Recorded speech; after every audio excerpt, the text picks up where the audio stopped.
104.9 XFM, Ricky Gervais, Steve Merchant, Karl Pilkington's pressing the buttons. Yeah. We're playing some great moments from the last 3 weeks. And some great records, Steve, from the last 2 weeks. That's true enough. Yeah. We're not actually here today. What are you up to today, Rick? It's 8 hours earlier, so this is about 2 o'clock probably. Mm-hmm. So it's about 6 o'clock in the morning. I'm still in bed, mate. I'm asleep in my hotel room. Now, where are you? We're in LA. Los Angeles. Yeah. City of Angels. Rick. Yeah.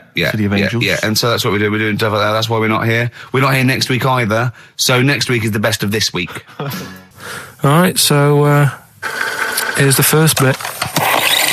The reason you became King of the Universe, of course, is because of your fascinating French bread anecdote. Oh yeah. Come on then.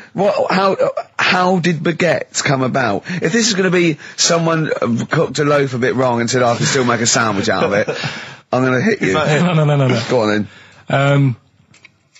Right, Napoleon, when he was at war and that with Russia. 1812, yeah. Yeah, all his soldiers were like, not used to the cold weather and that. So they said, take some clothes in your bag with you because it's going to be nippy out there. So they put all the clothes in the bag. Sure. They were told, it's Napoleon, for Christ's sake. No room for any food. You're joking. So couldn't they make some sort of like sandwich? No, it wouldn't fit because of all the clothes. You had to take extra gear. Sure. So, anyway, he said, I can see where this is going. Is there a baguette-shaped gap left in their holdall? They thought, let's make some bread that you can fit down your trouser leg.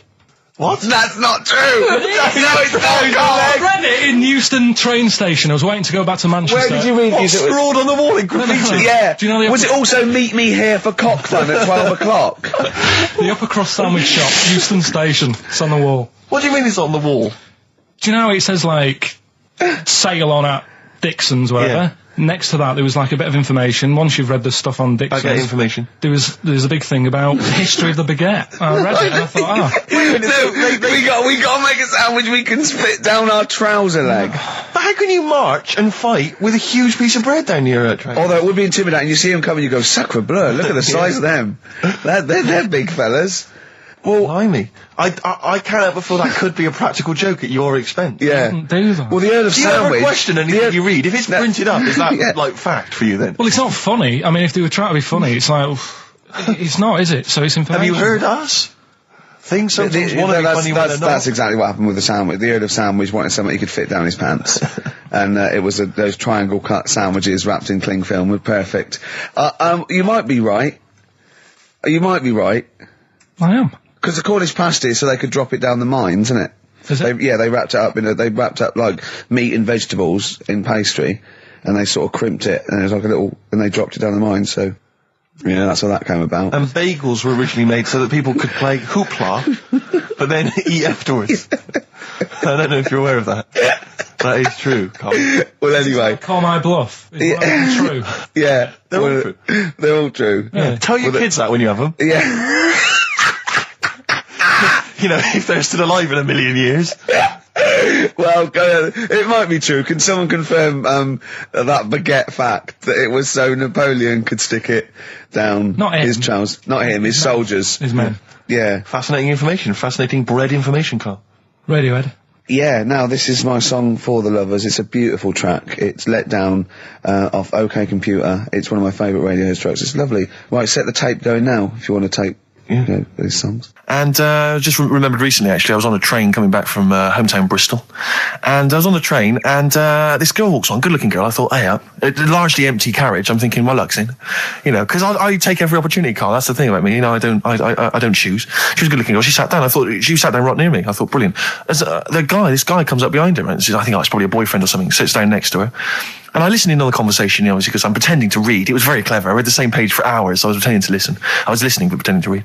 And I realised that it's not her boyfriend or anything. It's just some guy she's met on the platform. And I'm thinking, brilliant. If she's the kind of girl who's just going to start talking to someone, on a platform, on a train, brilliant, I'm going to be in here. Because he was only going one stop. So I'm thinking, what's the worst that can happen? He'll nick off, I'll get chatting to her, and who knows, I could join the Is there a train equivalent? Foot High Club. The Foot High Club, brilliant. And so I'm excited, I'm listening in. And it turns out that they're both kind of graduates who've just finished university, or they're coming to the finals or something.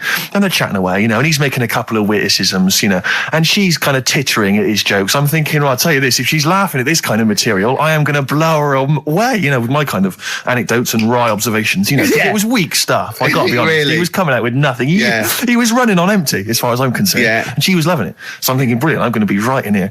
And then they get moving on to higher brow things, and I think she was going to study kind of Marxism or something like that, or communism, something. And she was asking him, by way of conversation, she was asking him what he knew about Marxism, And he was fumbling for his vague knowledge of it that he had in his life. And I'm just sat there thinking, come on, love, in any given capitalist environment, the proletariat will revolt against their oppression by the bourgeoisie, and after a brief period of socialist rule, emerges a classist society governed by community cooperation. Well, if that sort of talk wouldn't get a woman hot, I don't know what you'd use. If Marx and Engels is not going to get a woman sweaty down below, then nothing is. Then my name is You're not just Steve biding Hawking. your time. Exactly. I'm just going to go in for the kill any minute. Yeah. So anyway, it comes to his stop. Right, he gets off. I'm thinking this is a piece of cake, and he gets off, and off he goes. He walks off, and I'm thinking brilliant. And I thought, I'll wait. I'll wait till the train's pulled away. I'm not going to leap in straight away. No. And he comes back along the carriage, and I'm thinking, hang on a minute. He goes, listen, do you mind if I give you my email address? Oh. Right, and if you want to get in touch, email me. I'm thinking, come on, you loser, get off now. Save your face,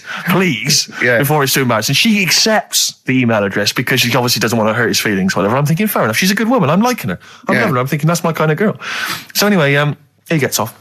I'm sat there, the train pulls away. I'm thinking, I'll wait a few minutes, I'll just, give it some time. Her phone rings. It's her friend on the phone. And she starts saying it, and I was listening in, and she was going, just met a guy on the train. I'm thinking, that's true enough. She goes, he was a good-looking guy. I thought, you're having a laugh, love.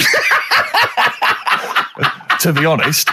Because I was looking at him, and she said to her friend, he looks a bit like tennis player Boris Becker. I thought, you should be so lucky, frankly, because I saw him. He had awful facial hair, if that's what makes him look like Boris Becker. Terrible little goatee beard. It was laughable. I thought, I don't know. And then she goes to thing, and she's like, I met him, we got chatting and stuff, and she was going, it's not often that you meet someone, generally in life, who's, kind of thoughtful and intelligent and funny. I thought to myself, I'm not even going to waste my time with you, love. Frankly, if that's what you thought of him. You just walked away. And I'll be honest with you, I didn't even bother talking to her. No, you were just didn't even waste my time with her. If she thinks that bloke is not only great looking, funny and intelligent, and she got on well, and he was polite, and it was a chance meeting, and he thought, and she thought that you were like a freaky looking dork who didn't even have the nerve to speak. If that's what she thinks, then I don't want to know her. I couldn't. You walked away, and good luck to you. And I have my dignity intact. Yes, and she's nothing. I love the fact that in pole position, in positions 1 and 2 of his favourite films of all time, it's The Elephant Man and Kes. Yeah. That's brilliant. Yeah. Go on. All right. Am I leaving the mics open a bit when this is going out? Yeah, or what? let's have a listen. Yeah? All right. So don't talk then, right? Just put that hot dog down, Rick. And this is the bit in Kes where it's the teacher and he gets up and he has to Glover. talk. What's his name? Is it Brian Glover? No, it's What's the other teacher. The other one. Anyway. Right. Go on. All right. So, here we go. Things that had actually happened. I've got another one. What about you, Casper? Casper! All right. All right? All right. You haven't been listening to a word I've said, have you? Yeah, I heard some of it. Yeah, you. Some of it? Just. Stand up. Always somebody, isn't there, eh? Right, now you're going to tell us a story about yourself. What sort of story? I want you to think of an incident that's happened to you sometime in the past that is true and that you think will interest the rest of the class. All right? Right. What about I work on a radio show at the weekend. Well, are you going to tell us about it? I'll just do. It's 2 hours, and it's with Ricky Gervais and Stephen Merchant, and just sort of play music and tell stories and stuff. What kind of stories? Well, whatever. Like last week, it was science. We were talking about this lad who was growing a knob on his arm. So it's weird. It's tricky, sir, because like with Ricky, he gets bored quick and he won't listen to the stories, and he'll start squeezing my head. All right. I'm not interested in what he does. That isn't normal, is it, sir? That. I mean, it sure is a bit gay. Is he? Just messes about, though. Do you know what I mean? I try and, like, come up with good stuff. Like monkey news and, like, quizzes and stuff. But then he'll just, Ricky will just mess about. I mean, on Saturday he did it again. He squoze me head. How do you spell that? Squoze. S-Q... Oh, you're going to show it off the wall? This is a new word to me. Squoze is S-Q-U-O-Z-E. Now tell us what it is. It's when he gets me head and he puts one hand on the back of it, right? And he puts the other hand on the front of it and he just sort of swivels it. Swivel, right down the front. Oh, swivel's not it's spelled S-W-I-D-R. How many times a day? How many times a day does he swells it? It depends what time he gets in. If he gets in about 12:30, he could get a good 3 in. But I think, I don't really want to talk about. You've done enough, don't you? Well done, Billy. Big round of applause. That is the effort. Yeah. Wow. That's the best thing you've ever done, Karl. This is the Best Of Show on XFM 104.9. I'm Ricky Gervais, with me Stephen Merchant. Yes. I hope you're enjoying the Best Of.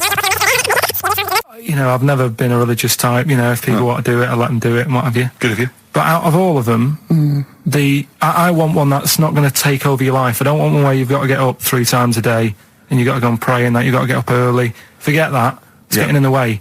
But if it's something like... I was walking to work the other day, right, across Oxford Street. There's a little Hare Krishna fella there. And he sort of had a leaflet and stuff. And he said, are you interested? And I said, what do you do? And he said, well, we're against getting stressed out and what have you. And he gave me a plum. They hand out food for some reason. But I sort of asked a few questions.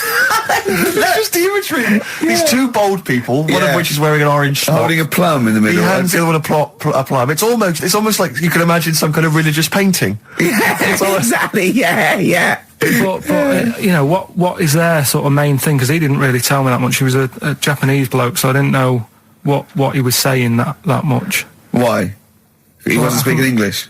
Not very well. He wasn't the best sales bloke to send out for them, is what I'm saying. Yeah. But what's that? Are they? You're saying they're nothing like? Well, I believe Hare Krishna is a kind of as an offshoot of a sort of Buddhist faith. It is. I think they are Buddhist, aren't they? Yeah, and obviously their kind of trademark, as it were, is that they have to say. I believe they have to say Hare Krishna, Hare Krishna in a certain rhythm, in a certain order, a certain amount of times per day. That's why you see them walking down the street saying Hare Krishna, Hare Krishna, because it's actually a sort of religious chant which they're obliged to do. So you see, even if you go into the Hare Krishna faith, you may find yourself, in Tesco or whatever, forced to say Hare Krishna, Hare Krishna, perhaps out loud, out not loud. just thinking it. Yeah, no, out loud. You can put it on an iPod and you couldn't put that on an iPod. No, it doesn't count. No, I think you have to actually say it. So I guess that kind of eats into your social life a little bit. And there's the wearing orange as well. Particularly frustrating, I imagine, if you're in a cinema or a library. A little bit awkward there, midway through. Or Star you Wars, live next door to a bloke called Hare Krishna, who constantly thinks you're calling him. Yeah, that probably. Yeah, so that's in this. I mean, I don't think we've quite done the Hare Krishna faith its full service there, but so interesting to you. I mean, you got handed a plum. You've been treated well by them. Yeah, well, but he couldn't tell. I just wanted to know how much time it would take up. What are the benefits? What can you do? What can I think the benefits are they probably don't get stressed out. They've probably got that sort of that zen, that chi-ness about them, where they try and interact and quite meditative. Yeah. Yeah. I've got some nice trainers as well, don't they, with their orange. What are you looking for then in a faith, Karl? You say what are the benefits? I mean, obviously Catholicism, you get the communion wine and bread, so... Yeah, but I can afford that. Right. Probably, just I like the Crusaders. I was forced into joining that as a kid, because a mate sort of joined it, and he sort of said, are you joining? I sort of swore at him. I said, I'm not doing that. Right? Yeah. He said, right, if you don't come with me, I'll tell your mum that you just swore. So I was like, oh. So I went along, and they used to just go on the Friday when they played, Sabutio and stuff. And then I went on one Sunday, and it was totally different. There was no Sabutio. There was no sort of, Table tennis. The thing where you hold a thing and knock things over. Skittles. There was all that on a Friday. Went on the Sunday, it was rubbish. He said, right, sit down in this room. They gave me a Bible. Thought, this looks too heavy, this is too big. I'm not interested in this book. And I never went again. I used to hide on a Sunday when they came round. And that's been the only sort of... why did it suddenly turn out to have to hide on a Sunday when they're coming round? Because they wouldn't leave. They wouldn't leave. Who was it? Were they adults? It was well, he seemed like an adult to me at the time, but he was probably about 27. Well, that is an adult. Yeah, but do you know what I mean? He seemed a lot older when I was a kid. Yeah. And he came knocking and that, and he used to say to me, Mum, I'll just tell him I'm ill or something. And he used to hang around to see if I'd eventually come out to play and that. And if I did, I think they would have grabbed me and took me there. I love the idea that for you, religion has to bring with it some kind of gift. It's like, join our faith and you get an alarm clock radio. It's like something like I think religion does bring a gift. Usually, it's the gift of the Lord. Well, the gift of everlasting life, isn't it? And that's the problem with it, A lot of people believe in it because they think... But for Karl, his feeling is like, that should be a given. That's safe. I'm definitely going home with eternal life. But what else can I have? Is there an iPod? Why do you have to have a religion? Because obviously I don't have a religion. I don't miss it, and I wouldn't want one.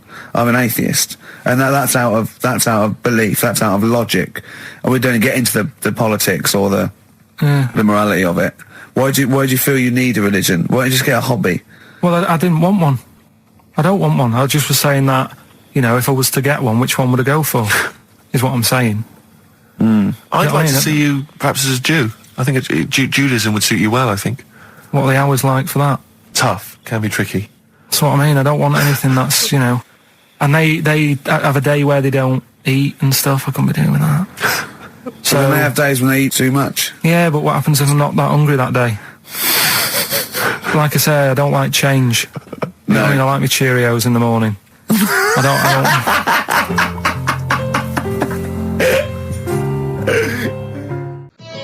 Avalanches, frontier psychiatrists. Absolutely. Well, we've had lots of emails. People, obviously, we inflamed and provoked about the Cornish pasty. I've got a couple of amendments to that. The crusty bit, is actually as a handle, because obviously the miners had dirty hands, and they'd eat all the stuff in the pasty, and they'd be left with this sort of crust, and they could throw that away. Also, someone told us that at one end was an apple, so you have a little sweet as well. Little dessert. So, there you go. You noticed how, over the years we've been doing this, way back when we started XFM, no one ever contributes when we ask about the music, when we ask about hip-hop, or their, opinions on that, anything important. But start talking about pasties. Yeah. We've had about 5 phone calls. Yeah. And someone phoned up to confirm. They used to work for Upper Crust, and basically, Karl got all excited. So it is true. She went, well, I don't know if it's true. I've read the same sign you did, Karl. Interestingly, there's an email here that says, which basically offers a history of the baguette, and talks about after the revolution, the government decreed that all of France must eat the same bread. And it was up to the bakers to bake this bread of equality. And then Napoleon kind of made sure it was a particular, he kind of set in. Obviously on the bread you can eat anything you find in the garden, frogs, snails, bits of horse, but squid. The interesting thing is, Rick, that there's no mention of sticking it down your trousers whilst going to war. The French have tried to keep that secret for over 100 years, it was Steve. only the upper crust people. Nearly 200 years, that is a top secret. Somehow Euston Station upper crust got hold of a document, left behind in an old sea chest, possibly Napoleon's, could have been Josephine's. Unfortunately, jotted it down. He's kicking himself now. Oh, Secret, I cannot believe I left a note. If he talked like that. He did. He did that. Yeah, he talked English, but in a very funny French accent. Do you remember, there was one thing that, talking about funny French accents, you remember Allo Allo? Yeah. Remember, it was on about 5 o'clock in the afternoon, but they still meant, because it was a funny Frenchman, it was that English guy who was posing as a French police officer. It's very complicated. He would often walk by, and I remember there was one where he said,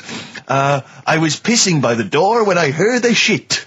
Oh yeah. Now that's passing I'm by allowed the to say door. that. I'm allowed to say Passing that. by the door when I heard a shot. That's what he's saying. I'm Yeah. allowed to say that at 2 o'clock because I'm just saying I'm talking in a French accent. Yeah. I was pissing by the door when I heard a shit. Yeah. That's fine Yeah. because I'm speaking French, Carl. Do you know what I mean? That's the rule. I tell you something I do know. Go on. Right. But I can't really get a question out of it. Go on. Just tell us. There's a shadow somewhere. It's already good, isn't I'm loving it already. No, right. There's a shadow. I think it was in America. Yeah. And it's on a quiet road. I'm guessing somewhere like Boston. That's what I imagine. Okay. Right. No.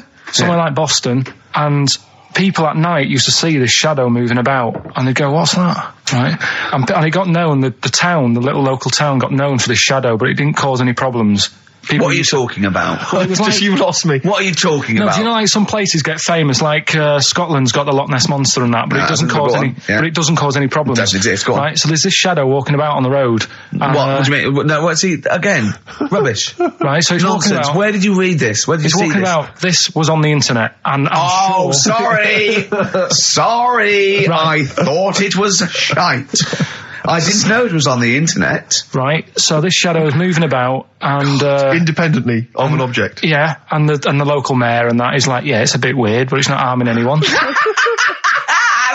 mayor involved. Was he elected to that post?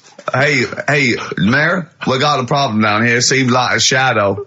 Well, it's not causing any. No, it's Is just it causing any problems? Yeah, go on. But that's the thing. It was left for years, and then it did start causing problems.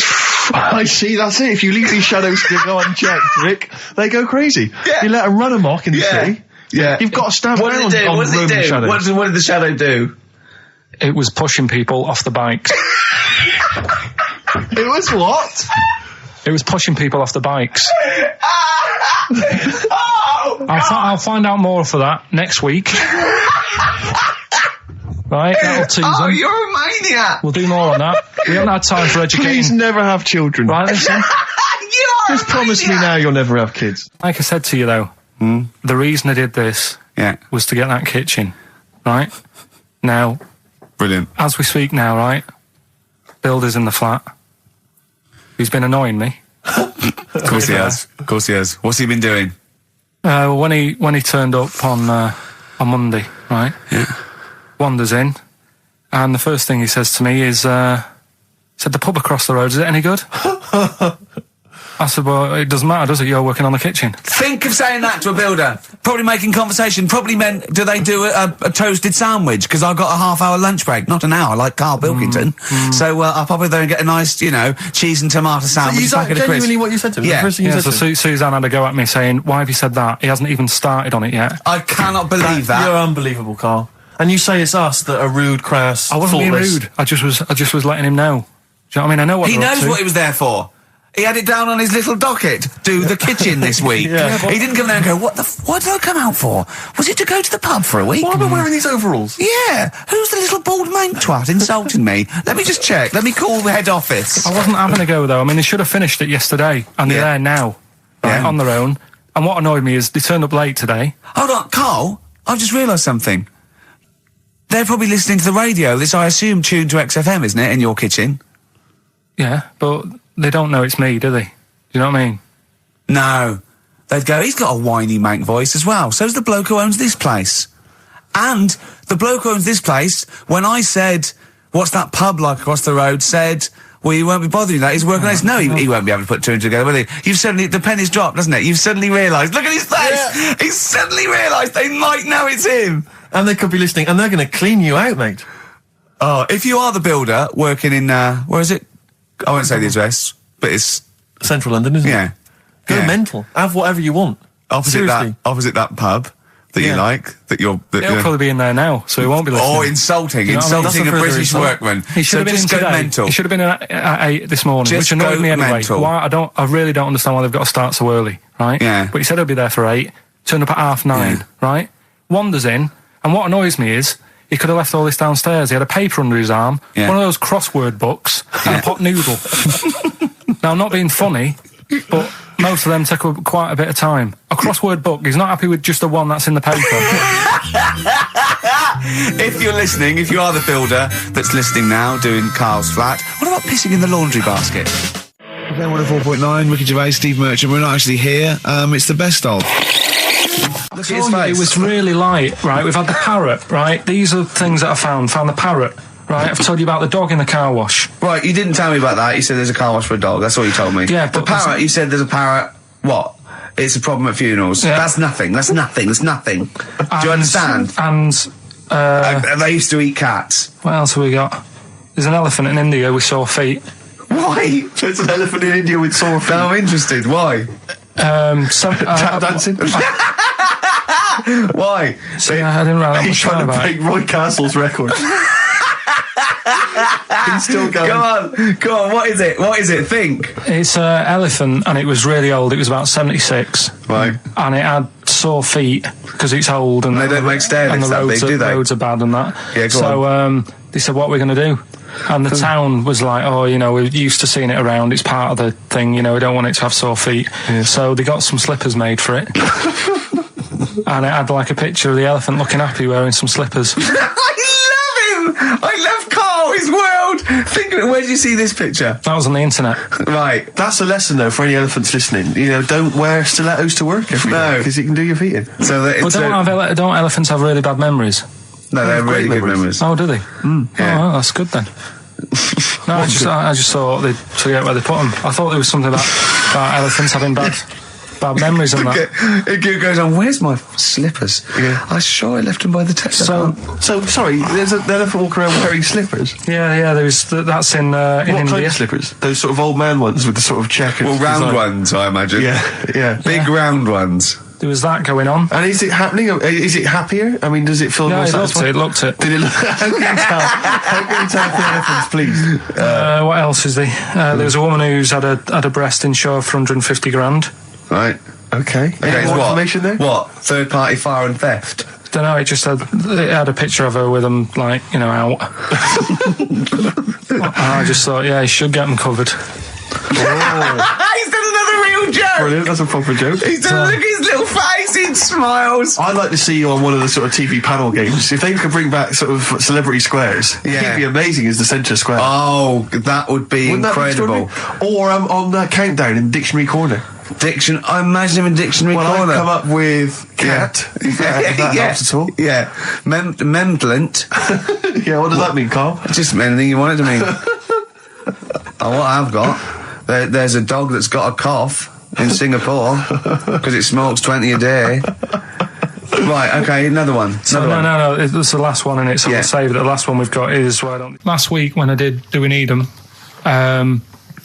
do you know when I called up one of the museums, a science museum? Yeah, are you talking to me? Yeah, I'm just saying, I wanted to tell you before when the song was on, but you're so busy listening to it. Yeah, I've got was I so busy listening to a song I was playing? Yeah, but we're doing a radio show, aren't All right, we? what's your point? Well, I just wanted to say, she emailed in to say I got her name wrong, so I'm just apologising for that. What did you call her? I think I called her Jessica. What was her name? I don't know, I've got it on email somewhere. This is not an apology. No, I'm You've just got saying. it wrong You've again! not even said her real name. How is that an apology? Well, I remember I read the email, so yeah, I Who are you apologising think to? her name's Jackie, I think. Oh, you've got it wrong again, haven't you? Well, anyway, and she just said if you want to see dinosaurs and that, go to the museum. You were complaining about that as well, weren't you? You went to a museum and there was too many dinosaurs. He said you just need 4. No, well, Steve, have you been to the one in Knightsbridge? I think this so. one that I called up, right? It's nice. You go in, you get a good collection of stuff. You walk in, there's 3 or 4 dinosaurs. You've had enough, right? I went into New York, right? I went to the museum there, hundreds of them. You can't move for dinosaurs. Yeah. It's almost like they're responsible for them being extinct. There's loads of them. So all I'm saying is, if you want to see a dinosaur, go to the one near Knightsbridge. They've got a nice selection, some old vases and stuff. It's worth going. So, Karl, you're a second-time buyer, aren't you? But yeah. Bought one in Manchester. Lost $7,000 on that one. well, don't buy in Manchester. No, it's a good flat. It's just it wasn't. I didn't buy it to sort of make money. I thought I was going to be living there like all my life, and then a job came up Brilliant. here, and it was like, oh. You bought your first flat in Manchester. You assumed you would be living there for the rest of your life. Well, I wasn't in a rush. Play record, you're an idiot. Hang on a minute. So have you got a property portfolio? Have you got the 2 houses now? No, I've got rid of that one. Oh, you sold that one? Got this flat. £7,000 loss. Got this flat. I'll tell you something that is interesting. Hold on, though. What? £7,000 lost. Yeah. It's a flat in Manchester, but it could only cost about £8,000 anyway. Right, Steve, something they do now, right, they've got to do by law when you're buying, right? I was looking at one in London, right? It's haunted. They've got to tell you now. Right, don't talk shit. I'm telling you Play now. a record. I'm telling you now. Yeah. There's no such thing as ghosts. That is ridiculous if that appears on a legal document. Right, if there's anyone who sells flats and that, does that for a living. Yeah. Right, email in, because I'm telling you now, that is a fact. She sort of dropped it in. She said, I said, oh, nice feel here. And she said, yeah, well, that'll be the ghost. Just dropped it in, that's all they've got to do. And then I was like, what? And they went, oh, yeah. That's all I've got to do, is it? So that's the legal thing. Did you drop it in? So in court you go, did you drop it in? Yeah, I dropped it in. Play a record, you're an idiot.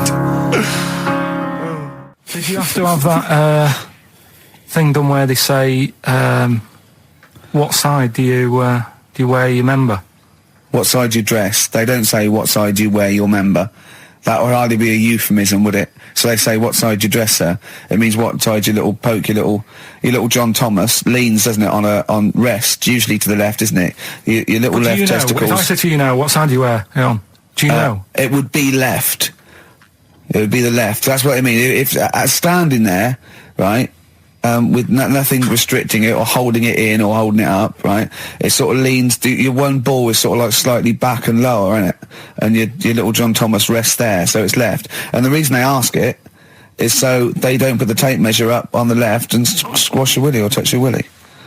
So it's nothing to do with like, well, you'll need a bit more room of sort of more material on that side, or. Well, no, I don't think they compensate. It's just when they when they stick that up into your groin, they don't want to come in contact with your little. The thing is, I don't know what side I wear stuff on.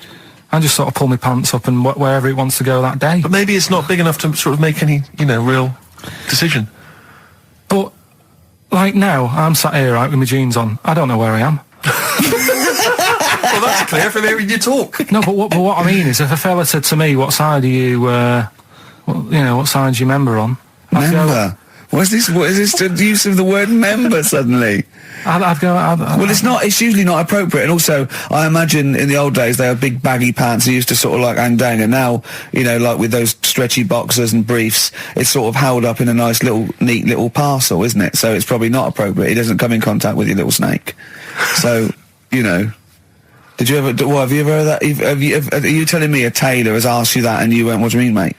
No, I've never. I've not really had one made to measure. I had one made when I was a kid, but since then I've sort of bought a suit off the hook. But when you were saying about buying a suit, I know that question sort of crops up, and I don't know what the answer is. It just annoys me the way I don't know. There's no surprises anymore. Do you know what I mean? People know. What do you mean? He's going to go, right, I'm going to measure you now. Which side shall I measure? Go, well, pot luck, go on, have a look. Right, there you go. Oh, you got it. You check me out. What do you mean there's no surprises anymore? What are you talking about? Everything you say is a surprise. Everything you say. Every opinion you have is a surprise to me. What I mean is, why aren't people just happy just to go, well, depends, doesn't it? I'll just pull the pants up wherever it wants to go. I'm happy. What do you mean? Why is this such a big issue? But Karl, when they ask you this question, they're not making a note of it somewhere. It's not statistical research to find out what the kind of common leaning is. It's a question so he doesn't touch it when he's using his tape measure. Just be careful. But he is being careful by asking the question. But what's wrong with him touching it anyway? If it's only like a slight. Fair enough. But if he just sort of, knocks it a little bit, you can just go. Do that again? To me, it's the same as the prostate thing. It's just happening all over again. But the doctor doesn't go, oh, what side's your arse on, sir? Trying to avoid the arse. He wants to go, he knows where your arse is and he's aiming for it and he wants to get it up there. He's aiming for it for a good cause. This little fella's going, well, I've got to measure his leg. I don't want to touch the knob. I'll just ask him, sir, do you mind telling me where your cock is so I can avoid it? It's a big difference. But like I'm saying to you, I'd have to have a look first to let him know. I don't know where it is now. I don't know. It could be the left, could be the right. Are you telling me you don't know where your knob is Without now? looking. What do you mean without looking? How could... Well, you're saying it as if like... Should we have a guess? Well, have a look and tell us where it is. What are you wearing? What sort of pants are you wearing? I've got my jeans on. But you got pants on underneath them? Yeah. What are they? Briefs or boxer shorts? Boxer shorts. Boxer shorts. Well, it's probably free, but the jeans are probably restricting it. I think it's probably either in the middle, dressed in, or just slightly to the left. Have a look. We'll tell the listeners after the break where's Karl's knob. It's a good competition. Oh, brilliant. We've got to send this to the Sony Awards people. Well, big question. Where was Karl's knob? That's what people have been hanging on for. Yeah. Where was it? Well, I can't believe people have been texting in. Hey, what, guessing where it is? People saying, is it in the middle? Is it in the left? It cost them 10p. It cost them 10p to find out. Just wait, I'm going to give out the answer. You don't win anything, right? Like, strike it lucky. Right? Bottom or middle? Right. It was to the left. Oh! Yeah.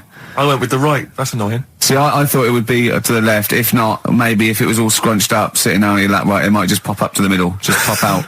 Like, you know. Well, next week we'll be finding out where yours is. Where's Ricky's bollocks?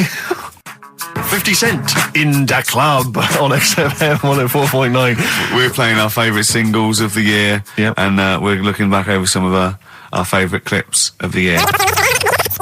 Right, Karl, it's a questionnaire about happiness. Oh, yeah. There's one person... Well, that should answer it right where. The first question, Karl, on a happy scale of 1 to 10, where are you on the happy scale? Is it at this moment or in general? Well, I would say generally. Okay. Yeah, but you don't always have to, like... I mean, I think I'm happy in that, but I don't always show it. You never show it. No, but it doesn't mean I'm not happy in that. Like, I'm alright at the moment. I'd say I'm probably on about an 8. I was probably about a 9 when I woke up, right? And then, sort of fell out with Suzanne over her haircut. Yeah. Right? She went for a haircut and came back with something that I didn't like. Sorry, what did you say? So when your girlfriend walked to the door, she had her hair done, you said, I don't like it, alright? She could tell by the look on my face.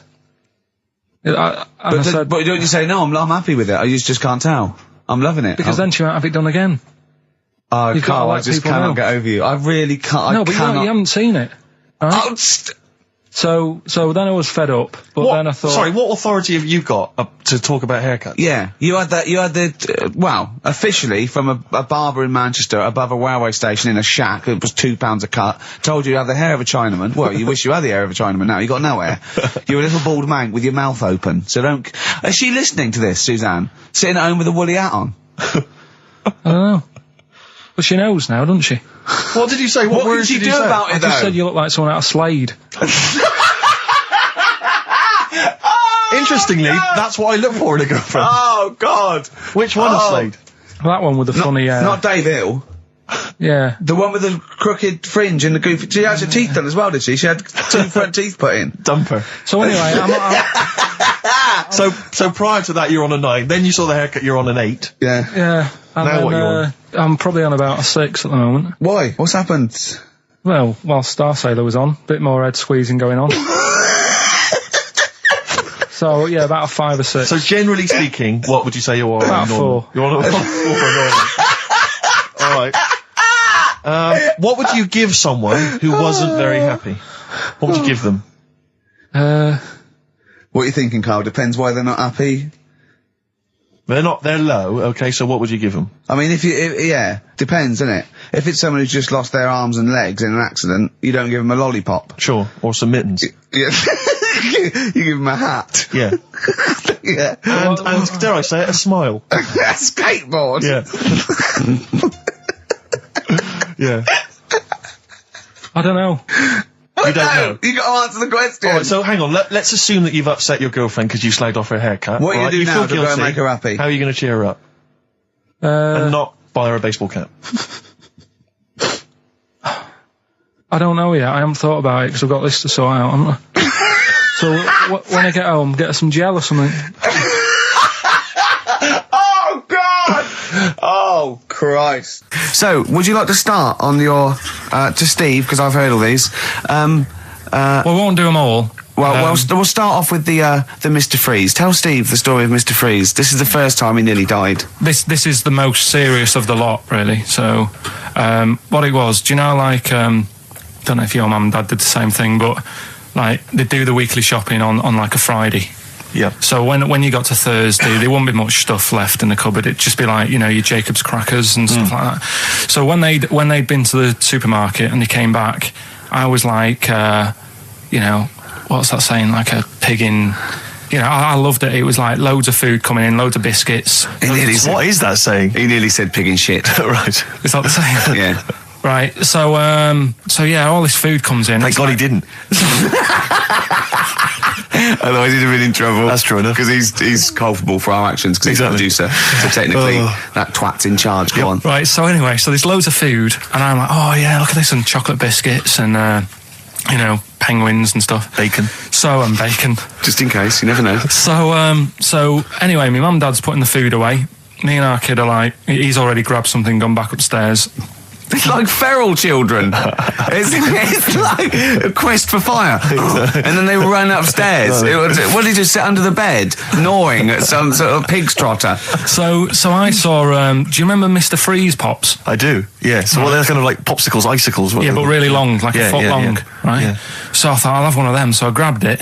Went for the nutritious stuff first. Absolutely. And like my mum and dad are putting this stuff away and what have you. And I rip it open and knock it back. Right, straight away, just right back like Swallow that. it, Right, yeah. But it went down the wrong way, right? So what's down your shirt? So I was like, oh God, I can't breathe. And my mum and dad didn't even know what I'd ate. Do you know what I mean? I ate it so quick. Yeah. And I'm sort of tapping my mum on the back, going, and she's going, oh God, you know, he's choking again, because I was always choking. If it was one thing, I don't know if I've got like a small throat, but I mean, even Ricky knows I can't drink that much, can I? Yeah. Do you know, or eat pebbles. I'm not a quick drinker. I'd always, I think I'm scared of like swallowing stuff. Yeah. And it was like bottle tops and mint imperials and stuff. I was always choking on stuff. Oh, jeez. So anyway, she's going, oh God, what's he picked up on it now? Drop it. So, and hit his nose with a stick. So I was going, I'm choking. At this point, my dad had I think he'd put his share away, you know, his food away, and he'd gone. His share, I love it. He'd gone to watch like Winner Takes All or whatever in a lounge, and I was in the kitchen, and I was starting to I didn't care anymore. Do you know what I mean? I just got to that point where I wasn't struggling anymore. You just thought, I'm done for. I just was like falling to the ground. And my mum's going, you know, get in here, I think it's serious. And my dad comes in and sort of starts shouting at me, saying that's what you get for being greedy. He didn't even know what I'd eaten. Well, it was the moment to teach you a lesson, certainly. So he's there like that, and my mum's going, oh, look at him, and my lips were going purple, and my eyes were rolling into the back of my head. You look like Marilyn Manson. And so anyway, she grabbed me from behind and did that fireman thing. The Heimlich manoeuvre. Yeah. And, you know, winded me. And it came up, and I was all right. What, the whole popsicle came flying back out? You see, that's what I don't understand, because there was nothing there. No, just a little bit. No, it swells up, doesn't it? Because it irritated it. So it went down your sort of like your epiglottis. It went down the wrong way, like it went into your air canal instead of your throat, and it sort of spasms, and that's the fear. You just got to calm it down and relax. So in time, I would have been all right. Yeah, anyway. you don't. Well, no, you might have. So that's so hang on. one. But the weird thing is, like for 3 days after that, I felt like a sort of special person. I went to school. I'm saying nothing. I did full days. A special needs person. Yeah. I went to school the next 3 days after that. I didn't wag it or anything. I did full days. I love that. 3 days, turn everything. Yeah, exactly. After 3 days, you thought, screw it. Yeah, did a quick history exam. Yeah. Right, next one. Weird. That's popsicle. That's popsicle hell, we'll call that. So we're looking into animals that we get rid of. I've spoken to someone about snails. I've spoken to someone about jellyfish and that. And looking at cockroaches today. She's an expert. She's just not just some random person. No, she works in a museum, a good museum. I said I'd give it a plug. It's the one near Knightsbridge. It's got dinosaurs and that in it. It's worth seeing. Natural History Museum. Yeah. So, It's not sure. He's not sure. This is what happened.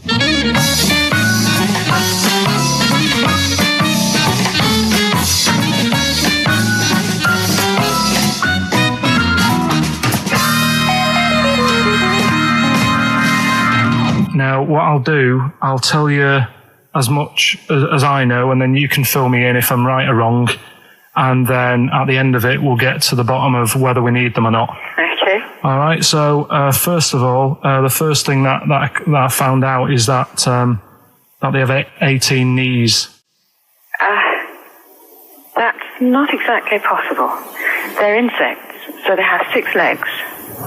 Yeah. And a knee is usually the junction between femur and tibia. That's sort of classic human knees and every other animal knee. So with 6 legs, you can only have 6 knees. Could somebody sort of got mistaken for seeing one that was a bit double jointed? I think you're grasping at straws or something. All right. Well, we might have to come back to that one then. Okay. They can hold the breath for 40 minutes. Well, they don't do that because they don't breathe in the same way as us. They breathe through little spiracles, holes down the side of the body. So, no, they're not a very apt simile because the method of breathing is so different. What do you mean? Because insects have a totally different system. They don't have lungs in the way that we do and just breathing through one part of the body. They're actually breathing through every segment of the body all of the time. So even though they've got their mouth shut, they might be able to slide. Nothing to do with breathing. So only just feeding. So you see, maybe that's where someone's gone wrong. Someone's got hold of one and sort of taped its mouth up or something and got bored after 40 minutes and said, well, we'll call it right. That's a pretty unkind thing to do to an insect, even to a cockroach. Yeah, but it's all... Can't do that. Yeah, but... No. Pretty unkind thing to do anything, even a cockroach. Something else I found out. Yeah. They can live for a week without an head.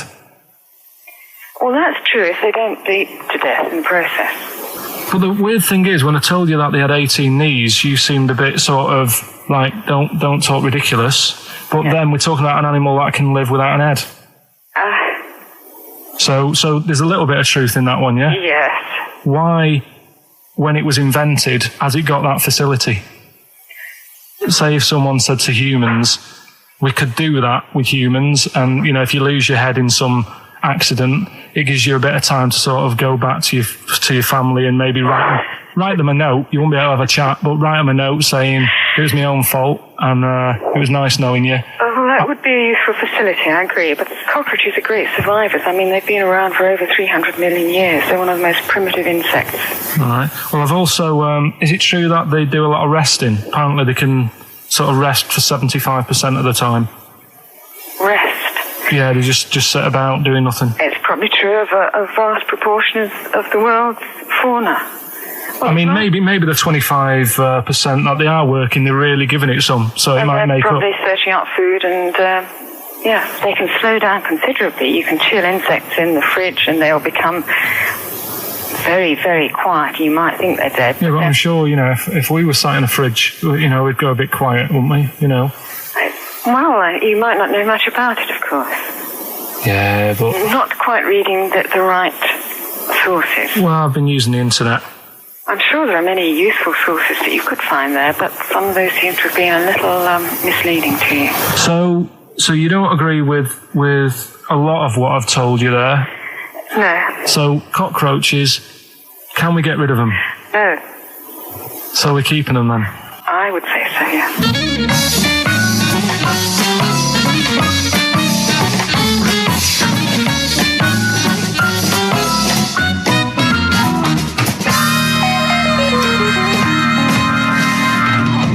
I think we should get her on more often because she sounds like she'd be a bit of an ally, really. Because she knew immediately that you were talking nonsense. She even said, I think you should be more concerned about your sources, which I've been trying to tell you for a year, right? The fact, I mean 18 knees, where did you get that from? It was on the internet. They can hold their breath for 40 minutes. I mean, I don't know what you read and take on. Mad world, don't it?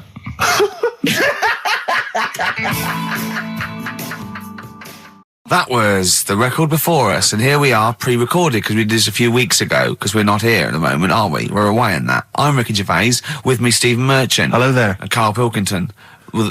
He's not actually with us. He'll be in some of the best of clips that will be coming up shortly. Yeah, this is just us, isn't it? This is just us. We did this. When did we do this, Rick? A couple of weeks back. Hold on, what is it? What It's the day is it? 27th today. Yeah, I enjoyed Christmas. I loved Christmas. I love Christmas. I had a great time. What do you get? Loads of presents. So did and I. I'm glad they made it to number one. I'm really glad. Stroke, he, she. Yeah, I'm really glad that the pop idols, Cliff Richard, Westlife, made it to number one. Bo Selector. Yeah, just delete that. Yeah. Okay, well, we're going to play some of the best of, some of the greatest moments of the last 3 weeks. Yeah. Ever heard on XFM 104.9. What about this? Do you remember this one? Oh, which one is it? Alright, so, here's the first bit. Right, there was this, this is what it's like about getting presents and stuff, right? With my mum and dad. Go on. My mate, Colin, right? Colin Mackin? No, Colin Bailey. Oh, right? yeah. He had a little Sinclair Spectrum, right? Yeah. Computer, which was like the thing to have at that time, right? Yeah. Used to always go round to his house. The deal was... Not the one you had to play through the window because you weren't allowed. No, that's another lad. Oh, right? yeah. This is a different lad. And the deal was, he came to our house, and my mum gave him a pie. And then I'd go round to his, and I'd stay there for a few hours playing, Hungry Horace and stuff like that on it. Sure. Right? Now, my mum and dad knew that I really wanted one of these computers, right? So I waited about a year, came round to Christmas Day, I thought, I reckon might have one. Turned out, they bought me the wrong one. They bought me a ZX81 instead of a Spectrum, right? And, Christmas Day, I'm there trying to load the games up, it's not working, I'm thinking, what's wrong, right? And the thing with me, when I was a kid, I used to get quite sort of agitated. This is the moment. Right? I found out that it needed a RAM pack to make it work, right? Looking in the thing and it's saying, and make sure you put your RAM pack in the back. And I was like, oh, where's the RAM pack? And my dad's going, I don't know, I've got you the main bit. That's it. So, I was that wound up, I just was sick, right? Just sick. I didn't feel sick or anything, I just was like, oh God. Went to the sink, just sick. Because I was that on edge about it. I said, come on, we've got to get one. And my dad's like, Tandy's shut. We're not gonna get anything today. Ruined again, Christmas Day. That was after the year when my train set got blown up by our kid. The following year, no RAM pack. And now you ask me why don't I get good presents? He's scarred. He just I'm gonna die. Honestly, I'm gonna die. He's just screaming sick. Yeah. There's no RAM pack. What? Did you get to the bottom of it? Why wasn't there a RAM pack? You have to buy them separate. Oh, It's one of them okay. cons. What do you mean I can't play Frogger? Oh no. So, wasn't there another incident when you threw up? Spontaneously threw up? Oh. Through sheer anxiety? I do get it. It's not so much now because I've relaxed a bit, but as a kid I used to be quite on edge all the time with certain things. Do you think that's what happened to your The cat wind. that kept being sick? That it didn't get the food it wanted? And it just threw up? Do you remember that? Yeah. God, so they shaved it. No, like, again, I spoke to you in the week, and I had much better things, like when I tell you about Brian Blessed climbing Everest, and for some reason it made him, it played havoc with his belly, and he followed through and he had to clean up. Shot himself? Yeah, using ice and snow. Why are you telling me that Brian Blessed... in what way is telling me that Brian Blessed shit himself once in any way educational? Because I was saying how he was climbing Everest, right? I give it to him, he's an actor and that, but he gave that a go. Yeah. Right? It played... What's the point of that, you'd say, wouldn't you? You'd say, God, he's So he's alright. Me doing a boxing match for no reason is rubbish, but him climbing Everest and shitting himself... Yeah, he did that. Is commendable. Right, and he's only gonna, go and do it again. He's gonna climb it again. Yeah, but he might not shit himself this time. Yeah, but what's the point in going? Nothing's changed up there. Yeah, good point. Yeah, Where's you been? Well, it has. They've probably cleared it up by now. Like, but it's slip on it. I can't even bother. Read about Brian Blessed. Is it actually true, or have you libelled someone else? It was an interview with him in it. And what did he say? Oh, come on! What did he say? He said I climbed Everest and I played havoc with me belly. Let's talk about it next week. We've really run out now. Oh, you're a fool. 3 holidays Karl's had this year. Last year. Yeah. I'd love to have 3 holidays. You've got to start putting the work in there. I had 2 holidays though. No, you had 3 holidays. You went away with Suzanne and her parents. Yeah, well that doesn't count. It does count. If you book 2 weeks off the firm, you go away and you go, how was your holiday? Go, well, it didn't really count. It wasn't a really good holiday. Can I have them days back, please? You my New Year's resolution is to be nicer to you, but Well talk done, sense. you've already broken that. No, but talk sense. Talk sense. You've had 3 holidays this year, and I'm just saying, you're in your 30s now, and 30s is when you should be really putting the work in. That's true enough. To reap the benefits in your 40s, 50s, 60s, 70s, 80s, 90s, and 100. Carl, what's your New Year resolution? What about think before you speak? It's worth. I mean, See, I'm consider it. allowed to laugh. I'm allowed to laugh at things other people say, Carl. That one, that is a good suggestion. How was your holiday, Carl? It was all right. Right, brilliant. But that I don't see on the ratio of good to bad in Carl's mind. That might be amazing because we never It might be hear him amazing, singing the mightn't praises it? of anything. I'll tell you what, can we have, a cracking little tune and then come back and hear about Carl's holiday? I'd love to do that, Let's really. keep it tight. Love to Tear Us Apart by Joy Division. Now, I can't put my finger on it, but that doesn't sound like the original. And it's No. off a compilation. It sounded a bit fast. I think the vocal was slightly different. If anyone can, put me out of misery, I think it might be in a session of the time or something. Carl, is it a New Year resolution for you? Another one. Maybe when we ask you to get a song, get the original single version. I could be and wrong, not some but- obscure but- session. Yeah, it does seem different, doesn't it? Very odd. Yeah. Yeah. Maybe we just remember it wrongly. But anyway, that's XFM for you. 104.9, I'm Ricky Gervais with me, Steve Merchant. Karl Pilkington. Karl, you went to Lanzarote. Yeah. People said don't go to Lanzarote. They told you it was Lanzarote. They told you, were they right or They wrong? were right, yeah. Really? Yeah, it's a bit ropey, yeah. Is it why? Just, out there. If it wasn't for the volcano they had, it'd been knackered. That's their big draw, is it? That's it, basically. That's all they've got going for them. When you landed, was it really hot? Were you quite excited? You were thinking this is It okay? was warm. It's, we can't complain about the weather. The weather was all right. Sure. You know what I mean? That's what I went for, but it'd be nice if there just was something else. Yeah. What did you do all day then? Did you read your ritual book? No, I didn't read that. I read that book. Do you know the book that I bought and all the chapters were messed up? Oh, yeah. I bought a better version of that, All right. and I read that, Excellent. and then, Did it make more sense in order? yeah, a lot easier to follow. Yeah. And then we went and had a look at the volcanoes and that. They've got 36 of them to look at. How many did you look at before you realised that pretty much, you've seen one volcano, you've seen them all? Probably about 6 or 7. Really? And then when you got to the 8th, you thought, now I know what this is going to be, Suzanne. This is going to be like a mountain with a hole in the top. Yeah. Really? But it happened years ago as well. It's like, just keep a couple, fill the rest in, tidy it up. Fill the rest in! Yeah, no, Well, yeah. getting some builders. No, seriously though. Okay, They're a 4 death million tons of concrete, please. They're an absolute death trap. Yeah, what? Yeah. What do you mean, fill them in? Do you know what a volcano is? It's just a hole, isn't it? That's happened. Well, it's more than the happened back hole. It's in- more a portal to the magma in the centre of the earth. Back in 1730 it happened, and they still haven't sorted it out. Well, when you say it happened, volcanoes were made a lot longer ago no. than 1730. No, but the one that did Lanzarote in. Right. Sort it out. What would you suggest? How tidy can they up. fill it in? It's joined. It's all joined. No, but what I'm And saying is, it was the a- big it was- plates of the earth are all joined. It All was the a disaster, magma's wasn't it? joined.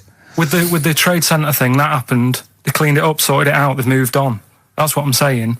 Whereas Lanzarote have just gone, leave it. It happened back in 1730. You misunderstand me. How, in the name of God, can you fill in a volcano? You ignorant twit. No, but it's not just the holes. They've actually left the lava everywhere. That's what I mean. It's not just the big holes. There's lava everywhere. But it's molten rock. They can't just pick it up like they're like a carpet. Put it in the holes. The holes are there ready. Just push it all in. That's what I'm saying. Do you know what a fable is? I've got a rough idea. Okay, it's a thing that uses sort of metaphor, analogy, just to explain sort of morals. I mean, they're very very old for a start, and it's all. I'll give you an example of one. A quick one. Oh, the one about the dog with 2 bones. He goes to a dog's got a bone. He sees a reflection in the lake, and he thinks, "Oh, that dog's got a nice bone. I'll have that." And as he goes to get that one in the reflection, he drops the one he's got, and that's one about I think be I happy with your lot. was told one when I was younger. Go on. I think it was one. This young lad He's got a dog, right? And he's about 8 years old. And this dog, he's had it since he was about 4. And it's a bit tired now, and he chucks sticks for it, and it doesn't go for it. And he's saying to his mum, I want a new dog, because this one's useless. It doesn't do it doesn't have any fun with me. So they say, oh no, but Rover's a good little dog, you should look after it. And he's like, I don't like it, I want a new one. So they buy him a new puppy, and it's running around, yapping about, and he's loving it, and he's playing around with it in the grass. And then one day he goes to the park, and he's messing about and rolling about with it, and he falls into the lake, right? And the little puppy's like yapping at him, and he's going, help me, the little dog's yapping. And then the old dog comes and gets his collar, and it pulls him out of the lake. And he goes, oh, God, why did I forget about you? You're the better dog. And he loved that one again rather than the puppy. I got a feeling that was Lassie. Well, yeah, that was an episode of Lassie. What's the moral? What's the moral there, Karl? What's that telling? What's that explaining through analogy? Sort of, don't forget the old. Look after old people. I remember there was one I heard once about a young boy who got trapped in a lake inside a cage. But he loved his trainers so much. He wasn't going to get them wet. But even though he had to get out there, and even though he thought that was the important thing because it's material value, he actually drowned, and the trainers were no good to him then. That was Bowie and Waterloo Sunset. Love that. Love the original. Love Bowie. Bowie was my gig of the year. These are my singles of the year. These are our clips of the year. I'm Ricky Gervais, with me Stephen Merchant. We're just picking some lovely little bits and pieces. Do you remember when we talked about this?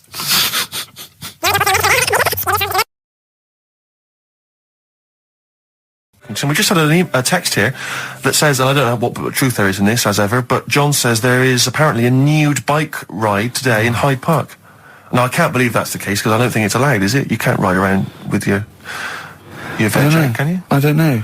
Why would you want to? Well, good point. On a bike. On a bike, I like the fact that that's what disgusts him. I want. Do you know what? If we did appeal for a nudist to call in, I'd want a very specific sort. I want a German nudist, a middle-aged man called Helmut. Okay. If there is any, or the closest one to it. So I want a middle-aged man from Germany. If your name is Helmut, you're in. But I'll accept Hans. Karl would be good, wouldn't it? All right. Yeah. I think I'm wondering if the age might. Maybe we could broaden that. Okay, just a German nudist bloke. Right. Can he at least be fat? Can I find a fat German fella? If your name's Helmut, we're going to give you a big prize. Yeah. But any fat German fella who likes to get his sausage out. Sure. Okay. It's sauerkraut. Yeah. What's the phone number? 0871 222 1049. It'd be good just to get an email or a text with a contact on it, and then I can just call them up in the week. Sure. And 83936 is the text number. I don't know what our audience demographic pans out like, Rick, but I'm suspecting that's probably a fairly small fraction of our listenership. I know, but there must be someone out there. If you know a fat German who likes to get his tackle out, phones are going. Straight away. Just answer it, Karl. Just answer it. Just pot luck. It could be anything. Well, just see what it is. To be fair, it could be a nutter. But just say hello. Just tell your turn. It's not straight away. He'll stay there, won't he? He'll stay there. Well, answer it. Answer it. Leave it. Answer it. Oh, you see this? It's gone. It's gone. There you go. He bottled it. So, just as well. Well, you took too long to answer it. There's a vicar in Australia who's started sort of doing his services and all that. In nude. Hot, isn't it, out there? Yeah, where'd you get the churches aren't. Churches are pretty cold. It was on some website. Of course it was, yep. Just saying about a vicar and that who's... there's a lot of nudists and that who want to get married. Do it, don't mess about with the wedding dress and that. Just snip up. Cheaper, isn't it? Well, I suppose it's so... I suppose if you believe in God, you believe that that's the way to be, innit? Because Adam and Eve and that. Yeah, but then in Adam and Eve, the shame made us dress up, didn't it? Yeah. Eating the apple and things. Yeah, but God didn't want that, did he? No, he wanted to see it all. He was loving it. He was having a whale of time getting a life full of all of that, and then the snake said, cover yourself up. Stitched him right up. What exactly is there then? Is it just a kind of moon-like kind of surround with just kind of dust and rock? That's exactly what you see. I was there when the Mars thing went wrong. Yeah. I would have just sent a camera crew there, filmed a bit of that, right, and say, here we are, this is it. Yeah. Ignore the little coffee shop in the background. Yeah. Right? This is Mars, because that's where it's like just loads of dust, holes everywhere.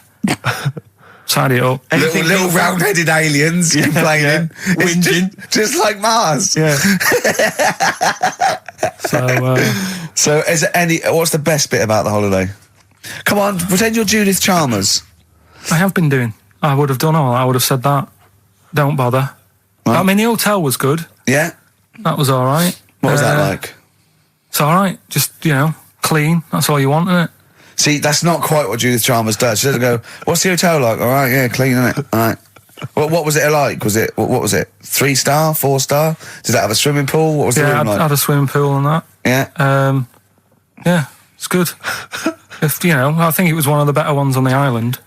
Okay. Nightlife? Wasn't really any. There was a bar, there was some bands playing. Yeah. Not very good. Food got a bit boring. Yeah. It was always the same food every night, but they sort of themed it and made out as if it was different. So, like, on Mexican night, it'd be chicken with a nacho on it. Right. And Chinese night, sort of chicken with a little prawn cracker on it and stuff. Sure. But that got a bit boring. That's me just turning on my phone, because I want to read to you a text that I got from Karl. I think you sort of sum up the holiday in this text, don't you? Do you remember it? I can't remember. Let's have a look. Let's have a little look. Instantly, what did Suzanne, your girlfriend, make of it? Similar view to you, that they should fill in the holes? Yeah, it's just that thing, you see, I went on a coach trip, right? And you go and see the volcanoes. Like I say, there's 36 of them. Yeah. Which, how many do you need? And when we're on the coach going round all these volcanoes, the fella on the front's going and look out your left window at the moment, and there's a volcano. And if you quickly look out at the right-hand side there, there's another one. Right. And on the left, it's just like, all right, we've seen it. Sure. Do you know what I mean? Yeah. And that trip, we'll talk about that trip in a bit. Right, this is the text I got from Karl, right? All right. Been up to a volcano. Been in some dead artist's house who built his house in the lava. They said they would show me science with volcanoes, but all they did was chuck some water in a hole and it shot up in the air. No dwarves in the canteen, no scousers here, but there is a Swede woman with a big head. She looks effing gormless with a cap on. All right? So a little reference there to... A Swede woman? What's that mean? Do you mean Swedish? Yeah. Or she looked like a vegetable? No, a Swedish woman. But they've all got sort of quite big bill, aren't they? And I sent him a text. Oh, well, it's just good to be on holiday because, I'm working. He sent back, so am I. Just been watching Sky News. There is a school for monkeys who want to get a band together. Is that monkey news for later?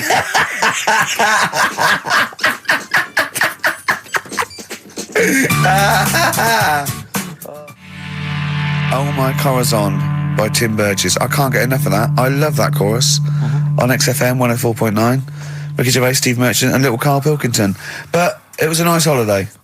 Yeah, it's all right. It's just, I went there to relax and that. Exactly. Did a little bit of that.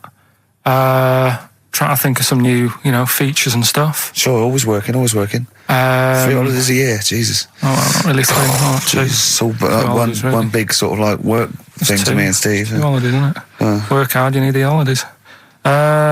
So, yeah, the things that annoyed me was like, you get bored, sat around the pool after a couple of days. I'd read my book. Yeah. There wasn't much going on the Not even any crabs to throw sand at, was there? No crabs or anything. They wouldn't bother with Lanzarote, right?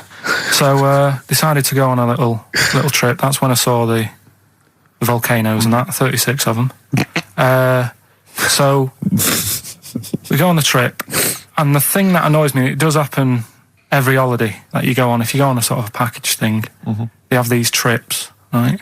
And you pay about 40 odd quid, and they give you some wine, so it make it feel like you're getting your money's worth. But how many of these trips have you been on then? Loads. Probably about 12. Phew, more holidays than I've had. Go on. So anyway, so you're on the coach, right? And they take you for the volcanoes. They took us in the middle of nowhere. Yeah. Right. There's nothing else round there. Sure. It's like I say, it's like Mars, but with holes in the ground. Yeah. Right. And they sort of drop you off, and they go, right, everybody, see you back here in an hour. There's loads of volcanoes for you to look at, and a coffee shop over there. And you know for a fact, right, you don't need an hour there. You could just say, well, just keep the engine running because I'll have a look in this hole, we'll get back on, give us 5 minutes. Don't need an hour. Absolutely. But you know that they've got something going. It's a backhander, definitely. What, with the coffee shop? Definitely, yeah. They go there. And they get everyone to have an ice cream and a coffee, and they sit down, have a fag, talking to the bloke. Yeah, and it's like, cousin. Yeah. How much was the coffee? Was it probably about €3 each euros? So I think it was $3.50. Sure. Yeah. Which is, I don't know what, that's about £2.50. Yeah, they've stitched you up. Go on. Talking about this the other day. What was it now? Listen, the fella. Play a No, listen. record. Do you want, all right, No, come on. All right, he's got it now. Go on. This fella goes to the doctors, right? Oh, right, okay. Right, if this is in any way apocryphal, stupid, illogical, impossible, right, you are never, ever speaking again on radio. So make sure this is at least possible. I'll tell you what, I'll even give you improbable but possible. So if anything that breaks the laws of the universe or logic, okay, that's all you have to avoid. On you go. Right, so this fella, right, he goes to the doctors because he's got earache. Right. Okay, if a chimp's living in his brain... Go on. So he's got earache, he's sat in the waiting room and his ear's all bunged up and it's hurting a lot and what have you. So the doctor comes out and he goes, right? And because his ear's all bunged up, he doesn't hear it that well, right? So he thinks it must have been me, right? So he wanders in. Keep going. Anyway, I'm going to hate this. I can just feel it in my bones. Steve, I'm going to let you take over. Okay, let's hear it. Come so on. the doctor says, sit yourself down there, right? So he sits himself down. He goes, right, take your pants off, right? So he's thinking that's a bit odd. Anyway, he heard that though. He apparently he took his tackle off. The doctor did some operation. What, there in the waiting room?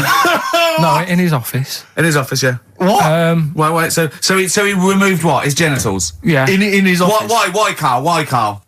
Because he hadn't called him in. Oh, he'd called in the bloke who wanted his testicles taken off, and he didn't hear it. What? So the doctor went out and said, Mr. Jones, who's here to whip off your cock and balls, just here and now, right?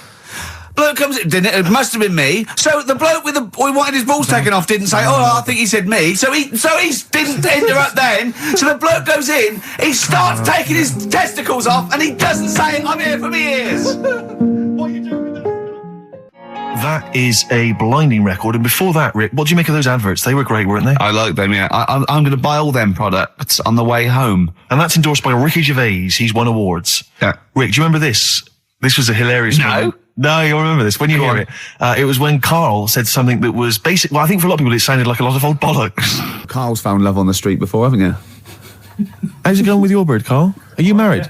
No. How long have you been out with her? 7 years. Because, you're quite a simple man. Yeah. You're sort of a simple in a man nice in many way. ways. I mean, Yeah, you're in the like best Helen sense. from Big Brother. Yeah, you're sort of nice enough, but I look normal. Well, yeah, you sort of do. But you could be one of those that just suddenly go mental with a pen. Yeah, do you know just what I mean? stab people through the eyes. Yeah, you sort of look normal. But if I wouldn't really want to wind you up to a point of frenzy. How did you meet your girlfriend?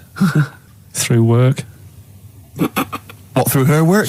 What, you phoned up and said... We worked at the same place. Oh, you're right. Yeah. You're quite an enigma, aren't you? Could you give us more on that? At work. You met her at work. What, she came in selling sandwiches?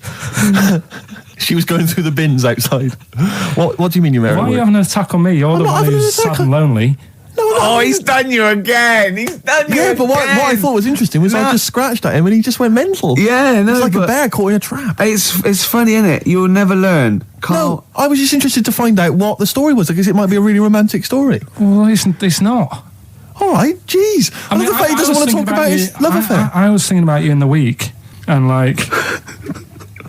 Does it worry you? I mean, you sort of joke about it now, and we're talking about it in the office, you know, like, oh, is Steve really touchy about the way he looks? And, Oh, what's this? Where's that come from? He's done it again. He's done you again. I was walking home the other night, and I was thinking about it.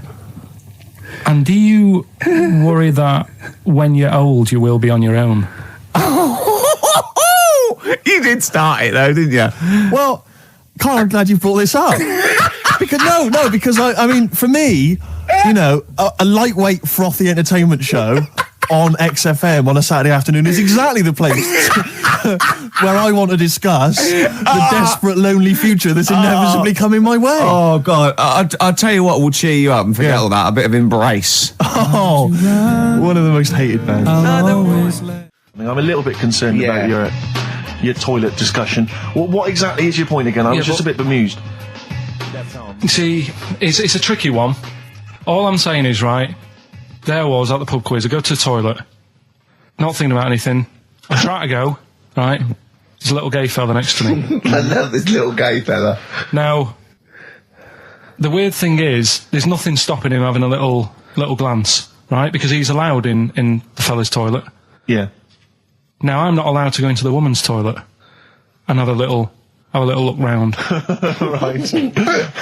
So all I'm saying is, should they have another toilet area? What, for gay people? Yeah. And so this would be gay men and lesbians?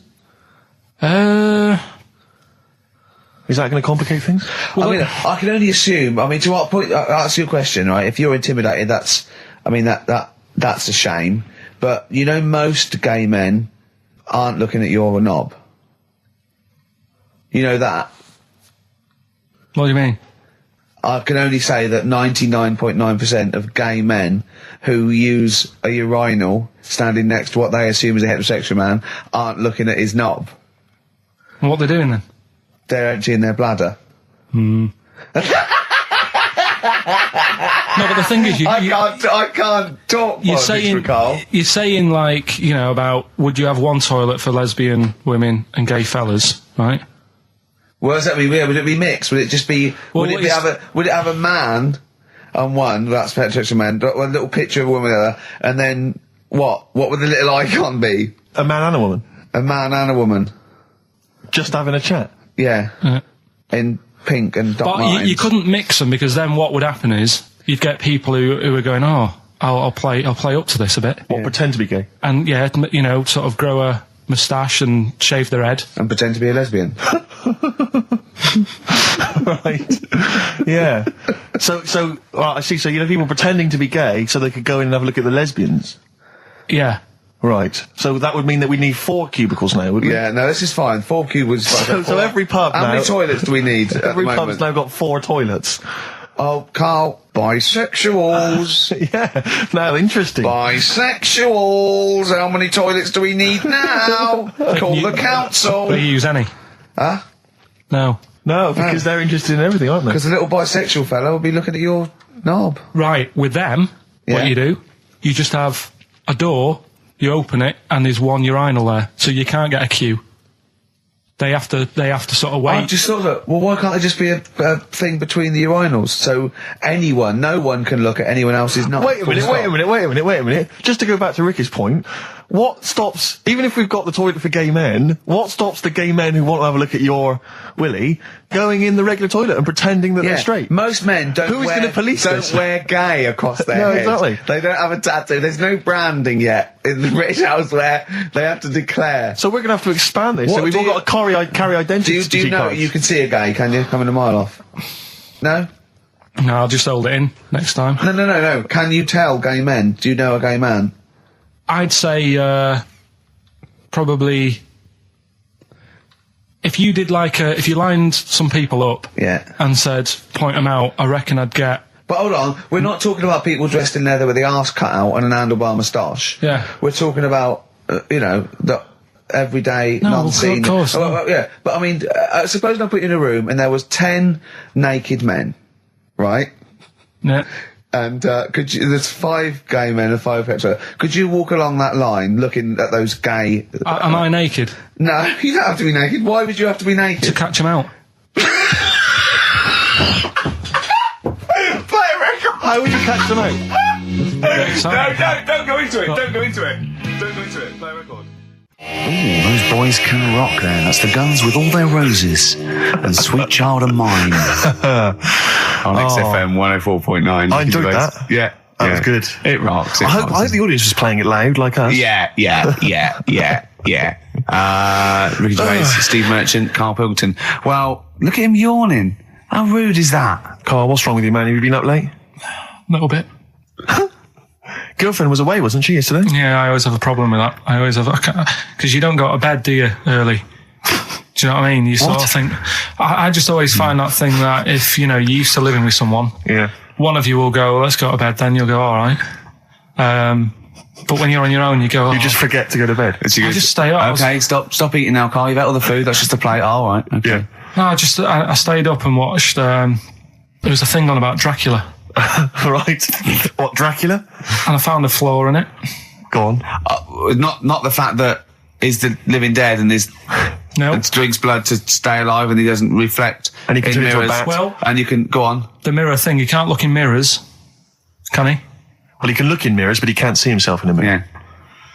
Yeah. That still doesn't work. Go on. It doesn't work at all, Carl. It doesn't work at all. Go on. No. Well, centre parting's always really neat. His centre parting's always really how does he do it if he can't look in the mirror? Blood on the floor or something it was called. Rubbish. I love the flaw in the Dracula film is that his centre parting's too neat. How did he do it without a mirror? Oh. Was it a documentary about Dracula? No, there was the real Dracula. Yeah, the real Dracula. It's just a film. It had blood on the floor or something. It's called. Yeah. It's rubbish. We had a little lunch yesterday, didn't we? We did indeed. That was a nightmare. Yeah. I hate going out with you two. I was explaining to Karl, right? I like to excite Karl's imagination, right? And if it involves chimps or monkeys, all the better. Brains he likes, parts of the body, deformity. I know where to, what buttons to push. And I told him about this thing. I don't know if any of you out there know about this, but there's an experiment they did in the 50s, a clinical psychology experiment where there's your two hemispheres of the brain, okay? They're joined by a thing called the corpus callosum, right? Which is just a little flap of skin, like a little scarlet lead that joins your two hemispheres. And what they did, they cut that in half, and they thought it was a cure for schizophrenia, but what it turned out to be, or epilepsy, I think, I can't remember, was that your two sides of your brains didn't function together. You couldn't get information. I was telling Karl all this thing, and one of the things I told him was that they did it on a monkey, and it fought itself over a nut. Like its right arm was connected, by its left lobe of the brain, and it was fighting over itself. And Karl went, instead of thinking this is amazing experiment, he went, would it have been happy if you'd given it two nuts? Yeah, I know. Well, you started off by explaining it. I remember you mentioned, because I was watching the two of you as you were describing it to me. You said, of course, one side of the brain deals with symbolism. And as you said the word symbolism, I noticed Karl drift away from looking at you, pick up his mobile phone and start pressing buttons randomly. And I thought it was the word symbolism that got him. And I noticed it took you just a moment longer. And I think the first thing you said was, when did I lose you? Yeah, I knew I'd lost him. It's extraordinary. And he doesn't even try to disguise I said it. nomenclature at one point as well. Right, yeah. And I knew I was dicing with death there. Yeah. But, yeah. But I told you tried to look it up, didn't you, on the web? You didn't find anything about it, did you? The spelling of it's, what is it again? What's the word? Corpus callosum. Yeah, so I couldn't do it. No, there's no point. Yeah. Don't bother. Give up. Don't bother. Give up. So if anyone knows any interesting facts about that but yours hasn't been cut in half, has it, Karl? That would, again, might explain something. I'll tell you what we will be talking about later. I don't know if you're sort of aware of them, Steve. Go on. Bonobos. Oh, I don't know much about bonobos. I told him about he was looking for stuff. I said, put in bonobo. He was having no luck with chimp. And they're a form of chimpanzee, but they're even closer to us, evolutionarily speaking. They've got their social groups are more like ours. They're more intelligent. And he was loving it, weren't you? So is it human bonobo Karl? Is that how it works on the evolutionary ladder? Chimp Karl. Yeah. Talking about him. So we're talking about bonobos. You're excited about that? Yeah, That's coming up in Monkey News? No, I think it's a bit of a monkey bonus. Placebo, Bitter End on XFM 104.9. This is pre-recorded. We recorded this a couple of weeks ago, before Christmas. Hope you had a great Christmas. If you didn't, not our fault, really, is it? Nothing to do with us. Wouldn't have thought we'd have. We're well over time because we've got plenty of cash now, thanks to a lot of you who probably bought the Office DVD. Yeah. Probably got And that if you in stock. haven't yet, and you've maybe got vouchers or money, still available. Still there in the shops. Still available. You can still make it the best-selling DVD of all time. Please. Please do. Yeah. Please do. I'll tell you what you want to hear there before you make your mind up. I'll tell you what, if you like this next clip, go and buy the Office DVD. I think you will. It's a brilliant clip. It's the one where we talk about, well, it's self-explanatory. Yeah. We went. It was a great day, wasn't it? Brilliant round of golf. Absolutely brilliant. Such a beautiful place in Stoke Poges. It's like a really posh place. And are you a good golf player? Well, we'll get to that. Oh, okay. Wow, he bought the shoes especially for it. Oh, brilliant. I'd love to have seen him in those little shoes. I know, and they were no good because they were metal spikes. We had to change them. He was annoyed straight away. He spent over £22 on these golf shoes. We hired a buggy that was brilliant fun. I was bombing along, wasn't I? I don't drive, but I just, it was great on that buggy. Well, you've been on a buggy with me and you were a bit scared. Yeah. What I nearly killed us once. I was just taking banks and things, but you don't see sort of bunkers, and he'd scream and go, stop! And he'd put his foot down the brake, and then I reversed. At one point, he sort of did a handbrake turn next to the lake, and then we had to reverse, right? And you know, you just flick a switch and put your foot down. He did that without looking. I look behind, there's a big oak tree there. He screams, watch the tree, right? So Dukes of Hazzard. I kept jumping in and leaving him behind because I had to go to my ball. Because anyway, the first shot, I got on my driver. I honestly did one of the best shots I've ever done. It went straight down. It was great. I thought, phew, got away with that because it's always the first one because it's a clubhouse and you want to look good. Yeah. So. He tees up, and I've been saying, buy some balls. He just got 6 balls. I was going, what if you lose me? I won't lose 6 balls, right? He tees up, right? Whacks it. It goes miles, like right angles, straight into these the woods, right? He turns around, he goes, go and buy some more balls. So I'm laughing because it's like impolite to laugh, but he broke the ice for me, and I was falling around. And then his second shot, I go, you know, you're off a 3 now. If you take another shot, he went, oh, right. So it's his third shot. He puts the ball down. He hits the ground before it and misses the ball altogether. And I was on my back, wasn't I? Unbelievable. Actually rolling about on his back. And we were terrible. I went round 107. He went round in like 119 or something. Sure. It was just rubbish. How long did it take? 5 hours. Of course. And there was no one around, luckily. But it was fantastic. So then we go and have our meal. What annoys me, I said, right, I'll go for a run. He went, I'll have a bath. I said, I'll see you at 7:45. At 7:55, I have to call him. He's not ready, so he's let me down there. I can't stand lateness or laziness. You hate lateness. Yeah, and he's let me down. Do you know his excuse? He fell asleep in the bath because there was no light bulb. There's no light bulb in the bathroom. So instantly he fell asleep, and he was late. No, do you know what I mean though, Steve? If you're sort of like nice and warm and what have you, I was tired anyway. I've been stressed out for 4.5 hours, right? My life flashed in front of me a few times in that buggy. So it's all sort of wears you down a bit. I thought, right, I've got a headache. You're going for your run. I'm going to have a bath. I walk in, put the light on. For some reason, it didn't come on, but I thought it's all right. I'll just. Doesn't matter. You can have a bath in there. It's summer, so it's light anyway. Well, there's no windows in the bathroom, so... So you were in the darkness? So I'm in the darkness. I nod off because I'm shattered. He calls up, hassling me. So I said, well, it doesn't normally take that long for me because, I haven't got, like, long hair. I've got a dryer and so I can sort of one wipe. Yeah, he's already 10 minutes late, though, when I called. Well, 10 minutes. 10 minutes. This is late, this next. Doesn't matter. Dinner wasn't until 20:15, so we had, like, another 20 minutes anyway, so it doesn't really matter. Yeah, but we said 1:45. So he's calling up, hurry up. So I said, yeah, all right. So I get out and dry and like me tackle and what have you. Calls back again 30 seconds later. No, I don't. I don't like that. Do that no. Give it a wipe. 30 seconds later, come on. So I end up going downstairs to the meal area, naked, with a wet shirt on and wet socks. I've got headache as it is. Meant to be a relaxing weekend. But anyway, so we have our meal, which is really nice. And then we're sitting in the bar. I'm having a cigar by the fire. Yeah. Like, we're having a rather nice Pinot Grigio. Yeah. He's there going, I've got an headache. Is this 1955 that you live in? I know. Yeah. It's so right. And we are I'm knackered because he's not used to work. I've seen him moaning, falling asleep. He's not used to it at all. And you've been on your feet for over half an hour. Yeah, right. So we didn't even walk around the golf course. We had a buggy. It wasn't even exercise. And now it's Karl's bit. It's the re-education of Karl. He's like Liza Doolittle. And now he's coming to, or Lawnmower Man, if you've seen that film. More like Lawnmower Man, if you've seen the film. You know what I mean.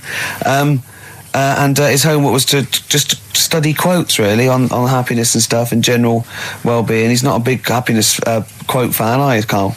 Not really. So what have you done? You've come up with something, haven't you? Right, yeah, I told you, right? Because a lot of these are just things you say every day. They're nothing special. So what I'm doing... Well, you say them every day. Well, the sort of things you come out with and you don't even think about it, do you know what I mean? Yeah. They're on the TV all the time. People on the radio are saying these sort of little quotes. Sure. And what I've done is, remember that programme on Channel 4, Faking It? Yeah. Where they got some, like, posh kid to be on a door and all that. What I've done, I've... Imagine if that was the pitch for the show. Dear Channel 4, you're just going to get a posh kid on a door or something? Yeah, Yours sincerely, Karl. Come in. Yeah. TV producer. Yeah, go on. So, what I've done, this little book of quotes, happiness quotes, I've picked 2 that are real. Okay. And I've made one up. Right? And we've got a guess. And you've got to guess. Okay, then, go on. Well, I'll tell you what, Rick, why don't we, when we've heard them, we won't confer. No. You'll write down yours, A, B, or C, and I'll write down mine, and we'll see how it Okay, works. Karl, off you go.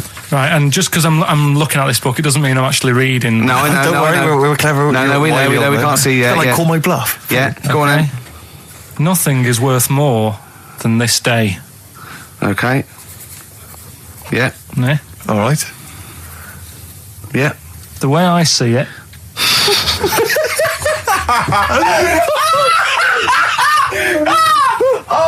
Oh God! My head's gonna burst. No, hang on. My head's gonna burst. No, Hang on. this might not be Karl's. Oh, it might not be. How do you know I haven't tweaked them a little bit? Yeah, good Okay, point. fair Good enough. point. No, good point. The way I see it, if you want the rainbow, you got to put up with the rain.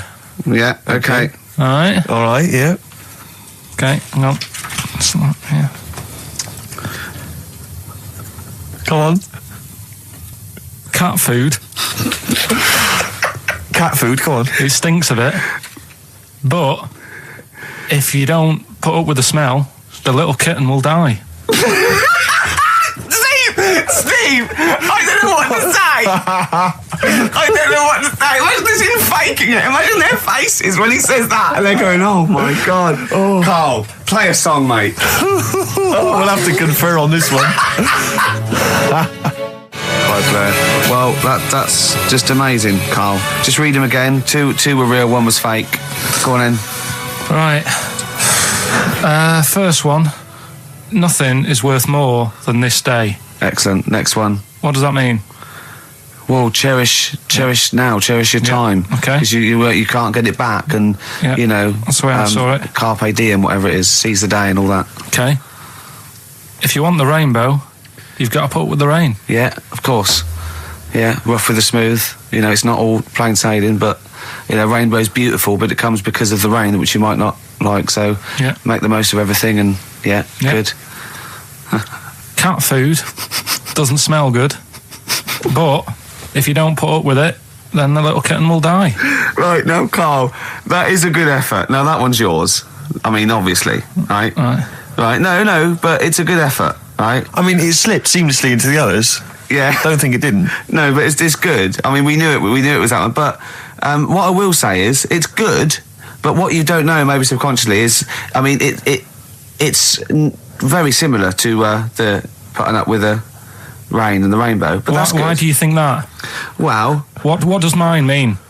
Well, even though it smells bad, it's good for something. Right, so I didn't look at it like that. What did you look at? I kind of thought... Was yours more specifically about cat food, generally? Because, you know, normally it's an analogy. Yeah, or a metaphor for something, you know. Well, no, the way I mean, Dolly Parton, who I think did the rain thing, she wasn't specifically concerned about weather conditions. No. It was a sort of general idea. It's all about life. Yeah. Well, that's what I've done. Go on. I've used an everyday thing. Yeah.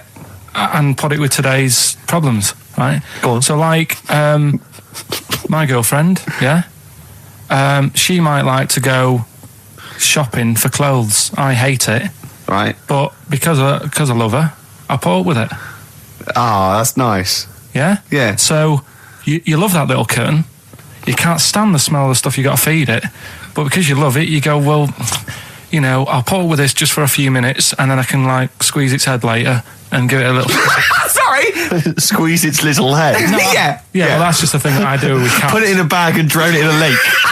I can feed it and then I can throw it against the wall. Exactly. So you didn't see it like that, did you? No, that's very good. So it's about love, is it? It's about putting up with the bad things for something you love. Yeah. Well, that's nice. But Karl, you seem now to be convinced and rather smug that you've tricked us and that you've fooled us and that we didn't understand it. Well, I say that's your fault, not ours. No, it's not, though. I mean, look, that man in Forrest Gump, he was a bit of a nutter. And he came up with the life as a box of chocolates thing. Yeah. Now, if that was in this book, you say, oh, yeah, brilliant, you know, good bit of work. But if he was sat here doing the show with you, you'd be taking the mickey out of him. Sometimes I feel he is. No, but Karl, I could. In fact, if people are out there, we're too lazy. Could you write down everything Karl's ever said? Because I think we could publish that. Yeah. He said one today. He saw my salamander. It's not a euphemism. He saw my salamander, and it's just sitting there in the tank. Your exotic pet. Yeah, and he's worried about there not being a lid on. And he said, I went, what are we worried about? He said, wow. He said it sits there for 24 hours a day, obviously planning to get out. Well, it's got nothing else on its mind, and it's, the daft thing is, he has actually got the lid ripped up a little bit. And he'll be looking up there, and it's going to get out. But what's the worst that could happen? What's it thinking? What do you think it's thinking, this salamander? It's got its eye on the DVD player. I can have Ian be down the market. Right. Okay. Right. The results of We ain't got a winner for the first time. Yes, we have. We've done this feature for. We've got loads of winners. No, we haven't. We've done this feature for 3 weeks. This is the first time I've managed to sort of. Well, let's go through them then. What have they got wrong? The first one. The first one. What was the first one? Well, hang on. Let's do them in reverse order for a second. So what's the last one? The last one. The clue was that bloke does sport on the telly and he's got a little kid. What's that? That's Destiny's Child. Des, who does ITV Sport, that's has got terrible, a tiniest man. child, right? No, that's fine. Yeah, They got that. Okay, Destiny's Child. What's the middle one? Well, the middle one. Right. Child. The second one was he doesn't like women. Yeah, he's got a couple of kids. That's a bit weird. Yeah. Right. That was PD. That was Puff Daddy. That is offensive. Go on. But it's not Puff Daddy. It's Puff Daddy. And he's not even called that anymore. He's called P. Diddy. Well. Okay, fair enough. But they got that one. Yeah. And if I'm being tight, these lot are as well. Yeah. Yeah. Tight means something in Manchester. Go on. Right. And the first one that they're having problems with, I don't think them birds should be allowed in this area. Got it. Boyzone. It's not Boyzone. What's the clue again? I don't think them birds should be allowed in this area. That is perfect. A boy zone. No birds. No women. No women, yeah, birds, right? A boy zone. Sorry, Karl. If that isn't the answer, their clue is better than yours. That is brilliant. What was yours? Boy zone. It works perfectly. What's your answer then? Bangles. I have no idea what that means. Like seagulls. So you don't want them in this area, so you're banning them. Bangles.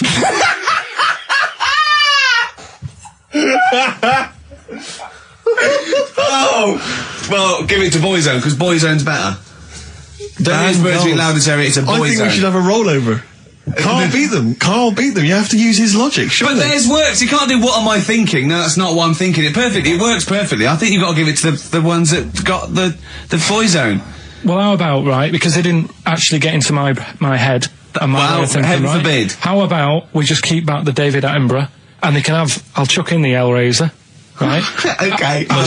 And Blondie album and the Madness one. Yeah, okay, pick a winner at random. Pick a winner, Steve. I'm going to give it to Paul Sloman, who got those answers, and he also says, P.S. Karl, you're a moron. So, I'm giving that to Paul, and good luck to him. Right, well, he's got a crazy night tonight. If we can rush these over to him, he's got a cracking Saturday night. Well, if I'm a moron, I might get your address wrong when I send them to you. Ooh. Coming right back at you, Paul. Yes. Well, have I ever... This is probably the most embarrassing of those entrance stories. Yeah. I was down in South London once, went down to some party that was taking place in some kind of swanky bar where there was a doorman on the front and a charge. I think it was something mental, like a tenner to go in. It was crazy. It was ludicrous. I don't know what I was doing down there.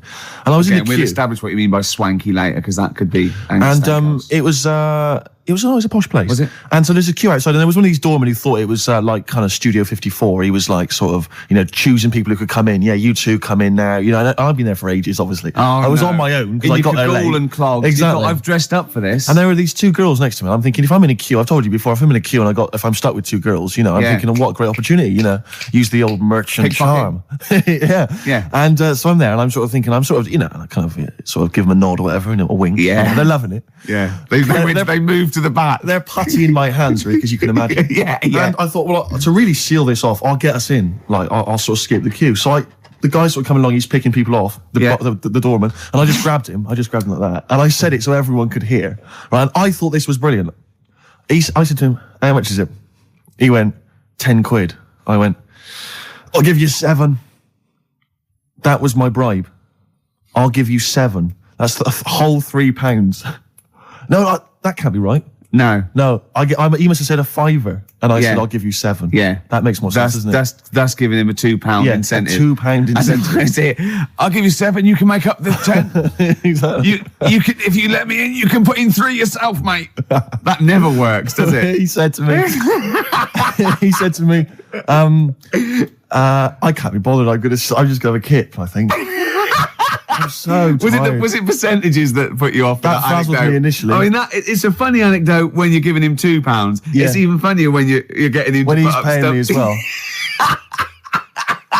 Oh, I love it. Right, we're gonna play a record. Then we're really gonna concentrate. XFM 104.9, Ricky Gervais show.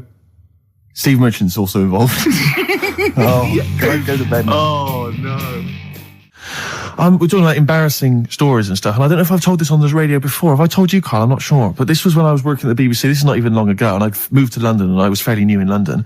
And I was working at the BBC, and I had this BBC hire car, and I've never told it. If there's anyone listening who works for the BBC, I don't know if I can still get in trouble for it.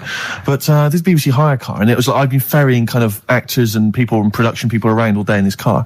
And I was driving back, it was quite late, it was about sort of 7 or 8, and I was driving back, and I pulled in to get some petrol to fill up the car every day. And I went into this garage to fill up some petrol, and I was there, and two blokes came in a white van, right? They sort of pulled into the forecourt, and I was filling up the car, and they went, "Hey, do you want to buy a couple of speakers?" And I said, "Yes, I do." Yeah. Because to tell you the reason, it was like I was so flattered that they thought I'd be the kind of bloke who would A, need some kind of classy speakers, and B, would like to buy them on the sly. Do you know what I mean? Yeah. I thought, they like the They've fact seen me. They've seen I look a bit of a hustler. Exactly. Yeah. I'm a street sort of guy. You can see by the way I use my walk. Exactly. Yeah. So I couldn't believe my luck. So they drove behind the garage, the little sort of garage bit at the back, and I went round there, sort of casually went round there, sort of locked the car, went round there. They went, open the back. You had 2 speakers in there. I said, "Are you sure these aren't knocked off, mate?" He went, No. We work for Dixon's. This is the story he spun me. We work for Dixon's, right? And we're delivery men. And if we make a delivery and the person's not there to sign for the goods, then we have to bring them back to the warehouse. But if we can sell them on the way back, then that's really good for Dixon's. Dixon's must love that. And instead of thinking, are you sure some kind of troubleshooter didn't? I mean, did someone going to go into Dixon's and go, you're not getting in the garage forecourt market? Jones. Exactly. Get a couple of lads in a white van. Exactly. Yeah. So anyway, I sort of bought this story, and I was a little bit dubious, and I went, right, let me hear them then. And he wired them up to the car stereo, and boom, boom, boom, they're playing. So it was some groovy hip hop. I was thinking, great, these guys know what I'm into. Yeah. And he's giving me the talk and stuff. And I said, I'm a bit worried these are knocked off. He went, no, listen, we got a bloke at Dixon's who can confirm this is fine, right? Phone him up, use my mobile, right? And quote this reference number, right? So I phone out, and I goes, I go, hi, some guys here in a garage forecourt trying to sell me some speakers. Just wanted to check. He went, it's fine. I went, should I just read the reference number or whatever? He went, if you want. And X14, and I'm like, yeah, it's fine. Yeah. Okay. You know what that was, don't you? That was actually Mr. Dixon himself. Exactly. Yeah. Exactly. So I'm thinking, well, they sound great. They're giving me for a knockdown price. I'd say they were like 400 quid. They were like 200 quid or something. It was a good bargain. I was in the market for some speakers as well. Yeah. So, while they were loading it's them all kosher. I phoned Dixon. Exactly. I phoned Dixon's. That's fine. Yeah.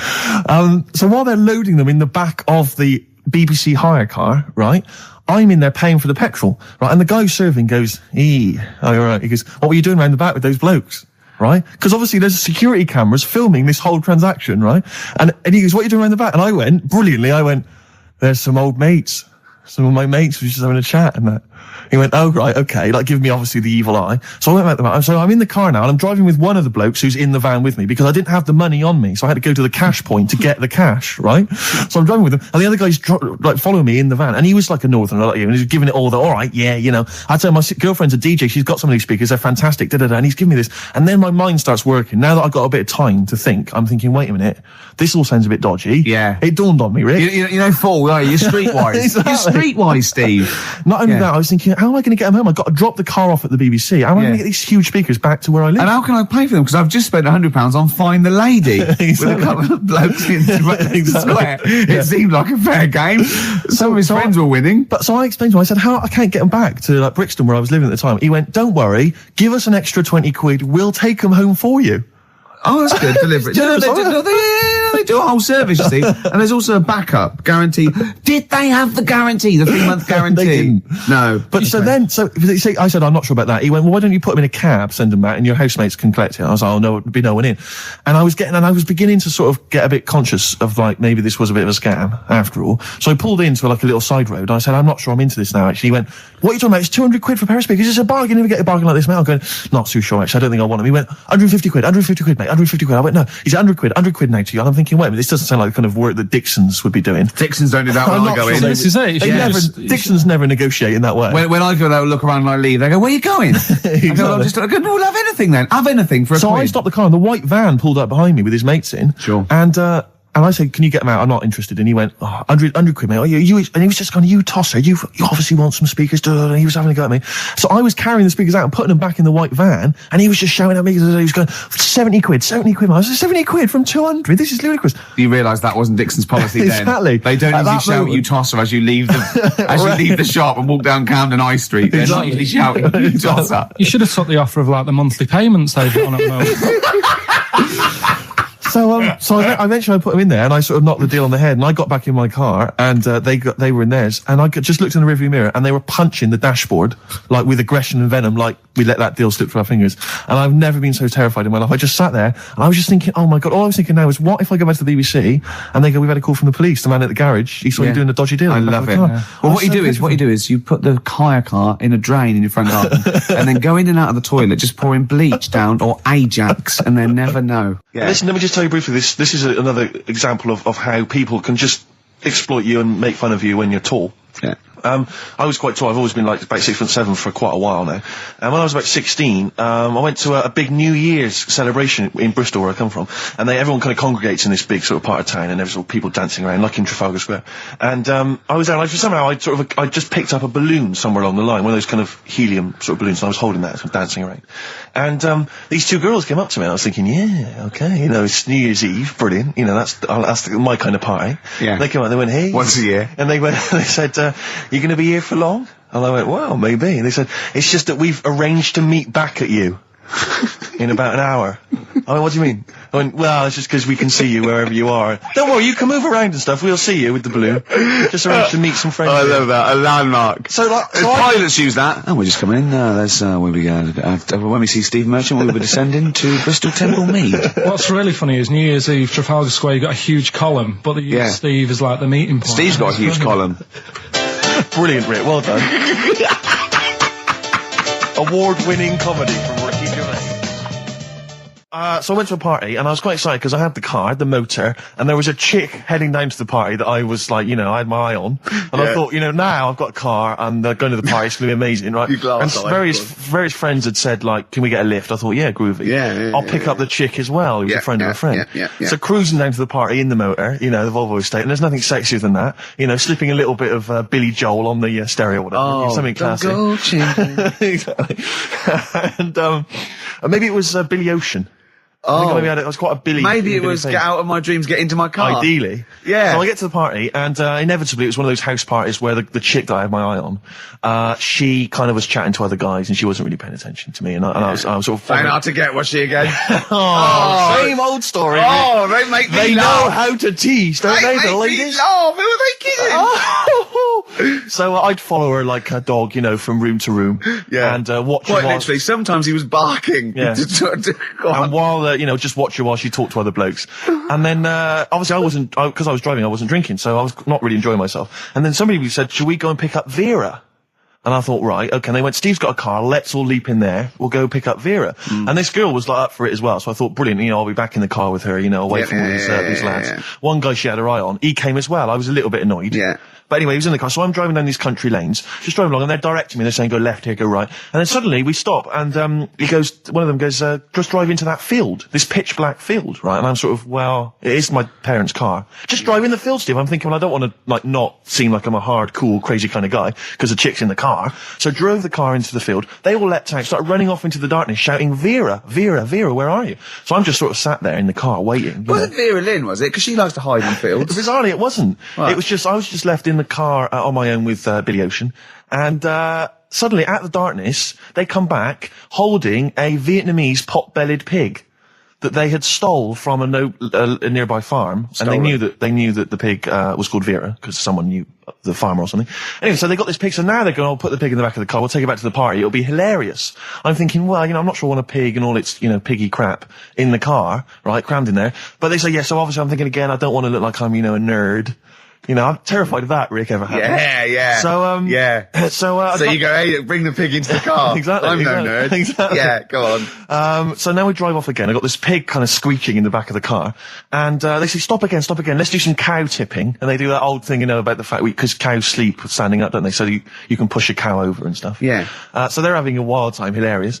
So this time, now we get to a sort of dead end in the road. And, they say, well, turn around, let's go back to the party. And I'm thinking, fine. Try and do a 3-point turn in this very narrow country lane, right?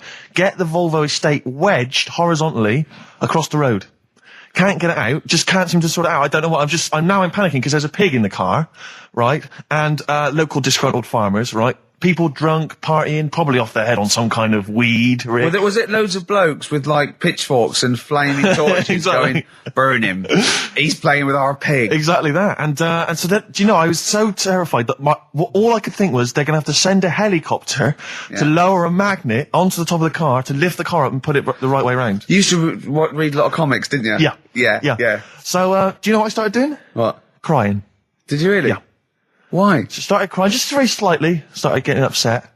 And the other guy that the girl fancied, he had to get into the driving seat and sort it out for me by slowly edging forward So and that's the backwards. worst bit of the whole story. Yeah, edging slowly back and forwards. He just sorted it out, just slowly worked the car back round, and then we were off. You were just gently weeping. Just gently weeping in the back. The bloke had just taken the bird that you saw from a distance. Exactly. That was basically your wife in your head by then. Oh, yeah. Was it? I can't We were believe it. happily married with a pig for a child. Don't joke, that could happen. I know. The pigs come, if you like. Sorry? What? What did you say? What did you say? What did you say? When you do what, Karl? What? What did you say? No, what did you say? Because I don't want to have to go to the radio authority again. What did you say then? Just remember. We are going out live, Karl. Yeah, remember Tom Binns, right? What did you say? What I'm saying is, why were they shouting Vera? Because pigs don't come to the name, do they? Hey? I don't know the ins and outs of pig, have how to lure a pig into your trap. Can I just tell you some very, very interesting things about pigs? Please do. Right. One, everyone knows they have a corkscrew-shaped penis, right? A corkscrew-shaped penis. That's the tail, isn't it? Two, they can't look up. They can't put their head back and look up, right? Three, they can have a 30-minute orgasm. Rick, is it only pigs that have got a corkscrew-shaped penis? No, and landlords. Okay. Very handy. Right. But I was in the there was this woman sat next to me. She was a big fan one. She was crunching on some popcorn. Again, that's a crime. Why they're selling popcorn in cinemas? I don't understand why She the needs to noisiest. eat regularly, she's Why fat. have the noise? Why the noisiest food in a cinema? Yeah. I don't understand why that's come about. Yeah. Really makes me angry. Yeah. Exactly right. This- Smoothies. We want smoothies without straws. Exactly. The trailer for that film AI, Artificial Intelligence, came on. Remember that? And the tagline was, David is 11 years old. He weighs 60 pounds. He's 4'6" tall. He has brown hair. His love is real, but he is not. Oh, yeah. And she just went, how old was he again? To her boyfriend. Right? Just ruined everything. War film trailer comes on for some Pearl Harbor or something. She goes, yeah, I don't fancy that. Just announcing this, don't fancy that. Too many war films. So then the trailer, then the opening credit comes on for Crouching Tiger. Before that, you know that thing that comes up that says it's signed by the BBFC and it has the kind of certificate and everything, and that certificate to say what age you have to be to see it. That came up, and it said Crouching Tiger, Hidden Dragon in brackets subtitles. She went, "It's not subtitled, is it?" I thought this was the most famous foreign film for years. It won Oscars. It was a huge film. Everyone knew it was foreign. She goes, it went, and so the credits begin. It says Crouching Tiger, Hidden Dragon. She went, "Stupid name for a film." What? She just She wanted paid it. to see it. She was with her boyfriend. So then it starts, right? And obviously it's in Japanese or Mandarin or something. She's like, and they're all talking in Japanese. Japanese or Mandarin. Whatever it is. So they're speaking in this, Japanese language, Oriental language. And she's going, "Don't they sound stupid? Hot ching chong chong chong chong chong. Don't they sound stupid?" She was going, and then the subtitles come up, and it's quite a weird kind of strange language they're talking. And she was going, "Can't make the subtitles out either. It's both gobbledygook."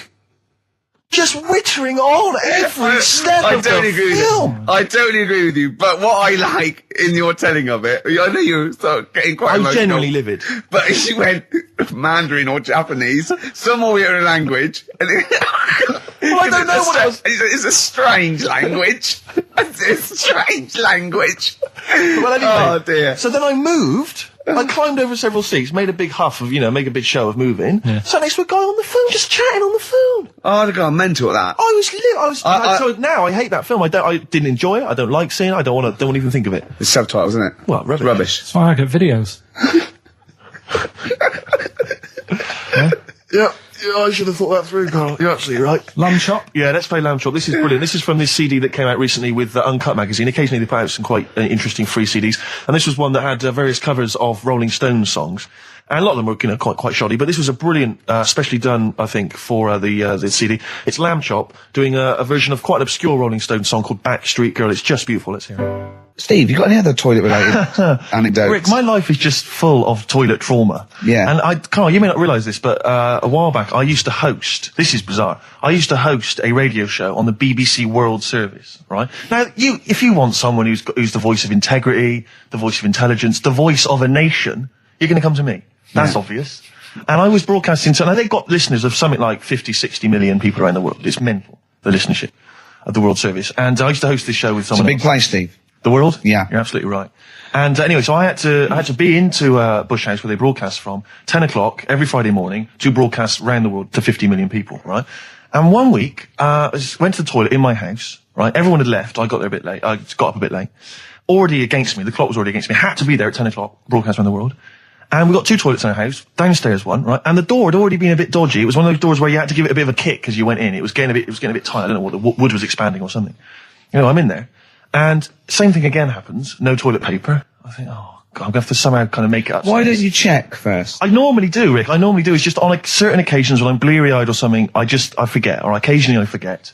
Normally I do check. Right. And you've got to bear in mind that it's not like this is happening every week. This is over the course of many years that these incidents have accumulated. So You've condensed them.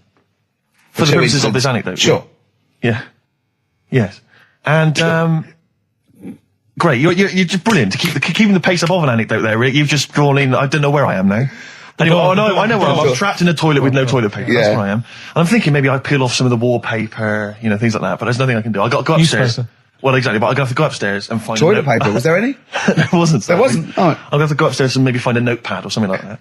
And so I try the door. Right, the door's wedged. I'm pulling on the door and I can't get the door open. It's just like it won't come open. And it's already, and I knew it was going to come to this at some point. Like, this is like, the clock's ticking. I'm trying to pull the door open, trousers around my ankles again. And I'm thinking, well, what I could do is I could open the window, I suppose, and try and climb out, but not really, because I got the trousers around the ankles. And or if it was raining, just stick your ass out, two birds with one stone. Sadly, it was a beautiful day, Rick. I call it the World B-Day. And so what I'm thinking is, I got my mobile phone in there, luckily, because it's in my pocket. I'm thinking, well, maybe I could phone, I would seriously... Kleenex. Maybe I'll phone the fire brigade. By this point, I mean, it just dried. No,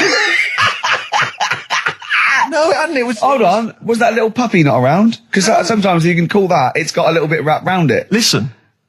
Or just use the puppy itself. There's 50 million people around the world going to need to hear my voice in 30 minutes. Exactly. And where's Steve? He's not locked in the toilet again, is he? Exactly. Oh, no. So I'm thinking about phoning the fire brigade, and I'm thinking, like, if I do that, it's going to be the first call that goes straight on the speakerphone. Yeah. For like the entire fire brigade service everywhere. With a butch hero carrying you down over his shoulders with your trousers around your ankles. Exactly. Can I just not pull him up? No, you've got to be taught a lesson. Yeah.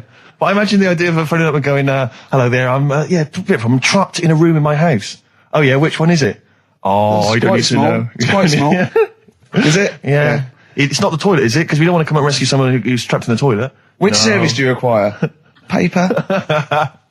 So I think I can't find the fire brigade, the clock's ticking. So then I think one of my housemates is still in the house, but still asleep. So I phone the house number. Right, phone rings and rings and rings for ages. And eventually he answers the phone, right? Gets out of bed, answers the phone, yeah. Hi, it's Steve. All right, what's wrong? What are you doing? All right, yeah. I didn't wait to know. What are you doing? Just in the toilet. Downstairs in the toilet. Oh, yeah, what are you doing?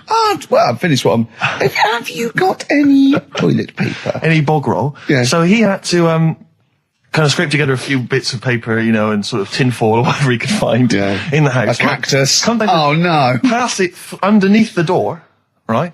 And then I said, can you move away from the door because I don't want you to hear me as I'm, wiping the... And so he didn't say that? Yeah, well, I didn't want him to, that's embarrassing. Sorry, that's embarrassing. What were you wiping it with? Not tumbleweed. What do you mean? What noise? I know what you mean. Yeah. No, exactly. Right. So then I say, right, can you smash... Why was he hovering? Why didn't he want to walk away? Will you keep your... What was it? Outside with a glass to his ear? Yeah. Thankfully, there was a window in the door, but it was frosted glass. You could just see my semi-naked body moving around. And, so eventually I said to him, look, listen, I'm going to need you to sort of kick the door in. He said, well, I don't want to kick the door in because you're going to have to pay for it, aren't we? I go, yeah, but I got to go to the World Service. Well, yeah. And he was a lovely man. He's the weakest man you've ever come across. It's like if there's one person you don't want to have to throw their body weight against the door, it was him. He's like he'll snap before the door will. So he's smashing against the door. This sounds like a fetish to me, then. He went in there and there you were naked with lots of toilet paper. And you go, oh, you've broken the door down and there I am naked. Again. Oh, you've rumbled me, Rick. I wish I'd not told that embarrassing story on the radio. Like it wasn't embarrassing enough, you've just got to make it slightly more seedy. Oh, so did he get it down? He did it, yeah, and I got to the World Service with minutes to spare. Oh. And interestingly, I told that story to 50 million people around the world. You're joking. Yeah. Did they understand? I think so. I mean, is that a bit of a problem when you're on the World Service, like thinking of things that everyone can understand? Yes. Because you can't. It's a bit like when talking to you, Carl. Yeah, exactly, Carl. I think you're on thin ice there, worrying about people understanding what you're saying. No, but you can't talk about stuff that's on the telly and that, because some people say, well, we haven't even got a telly here. Oh, yeah, you're listening to XFM 104.9. Yeah. So let's carry on. Let's continue. Well, absolutely. Well, obviously, Karl was out with me last night, and he saw that I'm, he knows I'm a ladies' man, and that was obvious. Karl, you could see the vibe around me, couldn't you? When the chicks were talking to me, and just remembered recently, actually, I was on a train coming back from hometown Bristol, and I was on the train, and this girl walks on, good-looking girl. I thought, hey up, a largely empty carriage. I'm thinking, my luck's in, because I take every opportunity, Karl. That's the thing about me, I don't choose. She was a good-looking girl. She sat down. I thought she sat down right near me. I thought, brilliant. As this guy comes up behind her, and says, I think it's probably a boyfriend or something, sits down next to her. And I listened in on the conversation, obviously, because I'm pretending to read. It was very clever. I read the same page for hours, so I was pretending to listen. I was listening, but pretending to read. And I realised that it's not her boyfriend or anything, it's just some guy she's met on the platform. And I'm thinking, brilliant, if she's the kind of girl who's just going to start talking to someone, on a platform, on a train, brilliant, I'm going to be in here. Because he was only going one stop. So I'm thinking, what's the worst that can happen? He'll nick off, I'll get chatting to her, and who knows, I could join the... is there a train equivalent? Foot High Club. The Foot High Club, brilliant. And so I'm excited, I'm listening in. And it turns out that they're both kind of graduates who've just finished university, or they're coming to their finals or something. And they're chatting away, and he's making a couple of witticisms, and she's kind of tittering at his jokes. I'm thinking, well, I'll tell you this, if she's laughing at this kind of material, I am going to blow her away, with my kind of anecdotes and wry observations, It was weak stuff, I got to be honest. Really? He was coming out with nothing. He was running on empty, as far as I'm concerned. Yeah. And she was loving it. So I'm thinking, brilliant, I'm going to be right in here. And then they get moving on to higher brow things, and I think she was going to study kind of Marxism or something like that, or communism, something. And she was asking him, by way of conversation, she was asking him what he knew about Marxism, And he was fumbling for his vague knowledge of it that he had in his life. And I'm just sat there thinking, come on, love, in any given capitalist environment, the proletariat will revolt against their oppression by the bourgeoisie, and after a brief period of socialist rule, emerges a classist society governed by community cooperation. Well, if that sort of talk wouldn't get a woman hot, I don't know what you'd use. If Marx and Engels is not going to get a woman sweaty down below, hello, I then know. nothing is. No. Then my name is You're not just Steve biding Hodgson. your time. Exactly. I'm just going to go in for the kill any minute. Yeah. So anyway, it comes to his stop, right? He gets up. I'm thinking, this is a piece of cake. And he gets off, and off he goes. He walks off.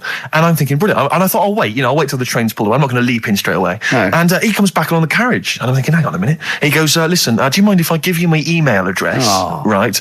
And if you want to get in touch, email me. I'm thinking, come on, you loser. Get off now. Save your face, please, before it's too embarrassing. She accepts the email address because she obviously doesn't want to hurt his feelings, whatever. I'm thinking, fair enough. She's a good woman. I'm liking her. I'm loving her. I'm thinking, that's my kind of girl. So anyway, he gets off.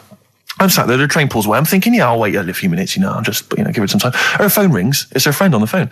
And she starts to, and I was listening in, and she was going, just met a guy on the train. I'm thinking, yeah, that's true enough. She goes, he was a good-looking guy. I thought, you're having a laugh, love. To be honest. Because I was looking at him, and she said to her friend, he looks a bit like tennis player Boris Becker. I thought, you should be so lucky. Frankly, because I saw him, he had awful facial hair, if that's what makes him look like Boris Becker. Terrible little goatee beard. It was laughable. I thought, I don't know. And then she goes the thing, and she's like, I met him, we got chatting and stuff, and she was going, it's not often that you meet someone, generally in life, who's, kind of thoughtful and intelligent and funny. I thought to myself, I'm not even going to waste my time with you, love. Frankly, if that's what you thought of him. You just walked away. And I'll be honest with you, I didn't even bother talking to her. No, you were just I didn't even waste my time with her. If she thinks that bloke is not only great looking, funny, but funny and intelligent, and she got on well, and he was polite, and it was a chance meeting, and he thought, and she thought that you were like a freaky looking dork who didn't even have the nerve to speak. That is what she thinks, then I don't want to know her. I couldn't. You walked away, and good luck to you. And I have my dignity intact. Yes, and she's nothing. Oh look, you're actually a little bit stressed out, aren't you? Because you had to drink last night, didn't you? I had a couple of drinks. Yeah. I was down at Steve's night. He was doing a bit of DJ. Yeah. Went down a storm. And that's why you're all grumpy. What? Do you hear what he just said? What? I was DJing last night. Obviously that XFM evening. Yeah. Hour and a half. My friend and I split the time on the decks. Yeah. What was the word you just used? He went down a storm. We went down a storm. Right, 3 girls, I was walking to the toilets during my set. 3 girls went, you are a genius. Right? What's his name? Dane Bowers? Why? Zane Lowe? Because you played records in a certain order. Yes. Sorry, Rick, if you can't deal with that. Sorry if you're a little bit jealous, because this time you can't share the award. All right? Dear. But it was my credit this time. You can tell he hasn't been a DJ. Because it's not just about... It's not just about that. The songs you play, it's the way you play them. Oh, the way you play them, whether it's 33 or 45, very important. Yeah, leave your hand on them as they're trying to go round. But so 3 girls there, charmed by me, they loved it. Yeah. Zane Lowe, XFM DJ and MTV presenter, probably one of the coolest blokes alive. He came up, gave us massive respect. He said, I'm loving your set. He actually used those words, right? There were people coming up, they couldn't believe their luck. It was roaring. We'd stick on a track, people would cheer as it came on, right? My particular favourite, Karl, I think you'll agree, my particular triumvirate, LL Cool J, Mama Said Knock You Out, leading straight into House of Pain, Jump Around, then straight into that current Elvis track that's been re-released, remixed by Junkie XL. I played the original, which I'd already played on XFM before. I'm already there, cutting edge. Yeah. Right? 3 old tracks, you mean? 3 old tracks. In a row? Yep. And I think the words that would best sum it up are, I kicked ass. Great. Rick. All right? Well, I'm going to be kicking some ass today. But Rick, I just need to mention something quickly to you. When did I last see you? I saw you yesterday, didn't I? Yeah. Because we went up to Edinburgh yesterday. We were very nicely invited to go and talk at the Edinburgh International Television Festival. It was quite a big deal. We went up there and we were interviewed. And Ricky chose to go on the train because it takes like 4 hours. Is it 4.5 hours or something on the train? But it's quite leisurely. It's quite sort of gentlemanly thing to do. Yeah. I opted to go for the plane option and fly up there. More modern. Exactly. And they bankrolled that. They paid for it all, and that was all not very nice. And as I recall, when I last saw you, we got a cab, didn't we? And you asked if you could get the cab to drop you off at the train station. Yeah. And then it took me on to the airport. Yeah. Did I? Now that was before. The last time I saw you was before I got to the airport and missed my flight, wasn't it? Because I had to drop you off in the centre of town. Yeah. No, that was just before I had to pay £165 to upgrade to another ticket. How did you not tell me that in the last hour? £165, Ricky. I had to pay because we dropped you off at the train station. So, I mean, do you want to go halves on that, or how do you want to deal with that? How do you want to sort that whole mess out? Why were you late?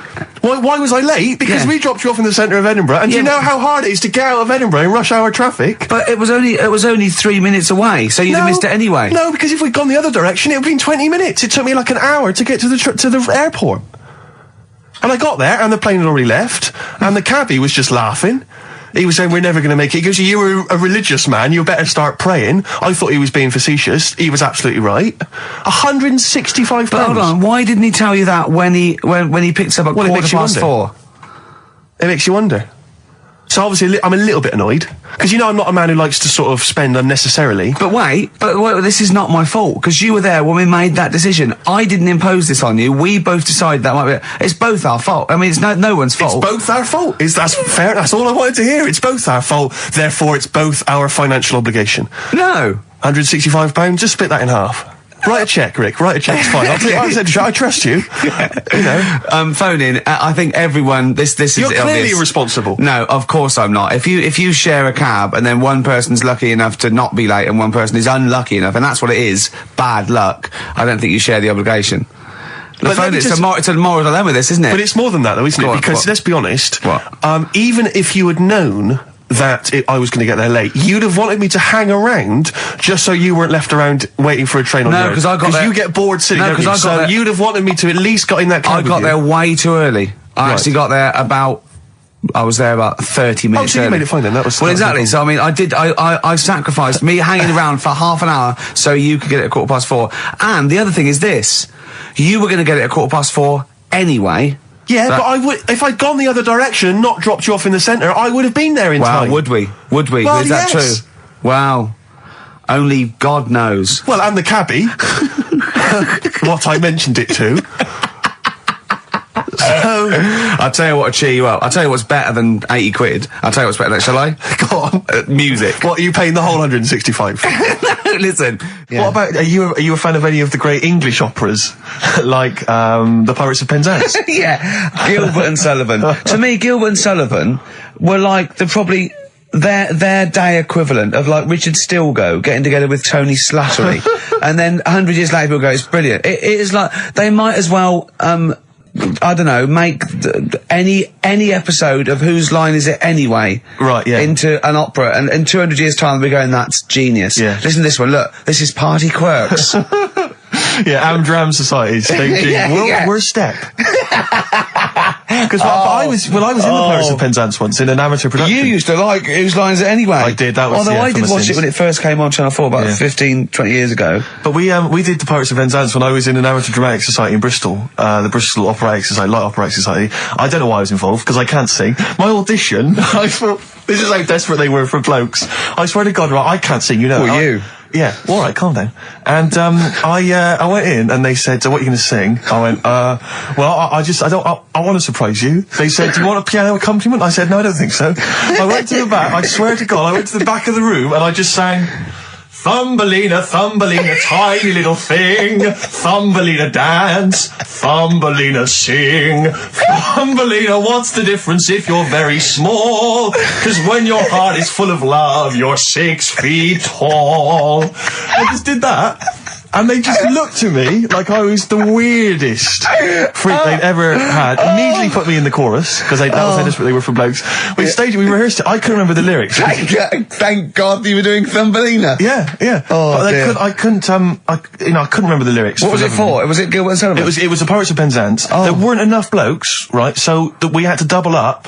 So some of the pirates had to double up as the policemen who were chasing the pirates. A little bit problematic in the scene when the policemen and the pirates have a fight. That was a little bit tricky. And the worst things, there's this sequence where like the daughters of the Major General all kind of like, oh beautiful, something like, you know, oh beautiful little girls are we, la la la la la la la. And the women they must have all been over 40.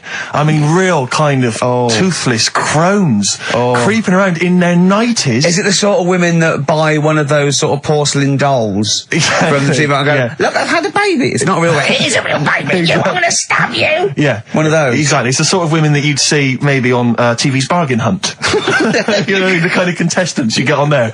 Those are women who sort of, they're in Amdram and they think they've clung on to their looks, but they have never made it in the guy who was playing there's a guy who's supposed to be an 18-year-old prince, an 18-year-old pirate, the Pirate King. He must have been 40 years a day. He also directed the show though, so he got to prance around in these thigh-high boots. Ludicrous. It was so embarrassing. It was shameful, really. I'd love to go to Amdram. Amdram is a whole other world. It's such an incredible place. Because there's so much much backbiting and envy and...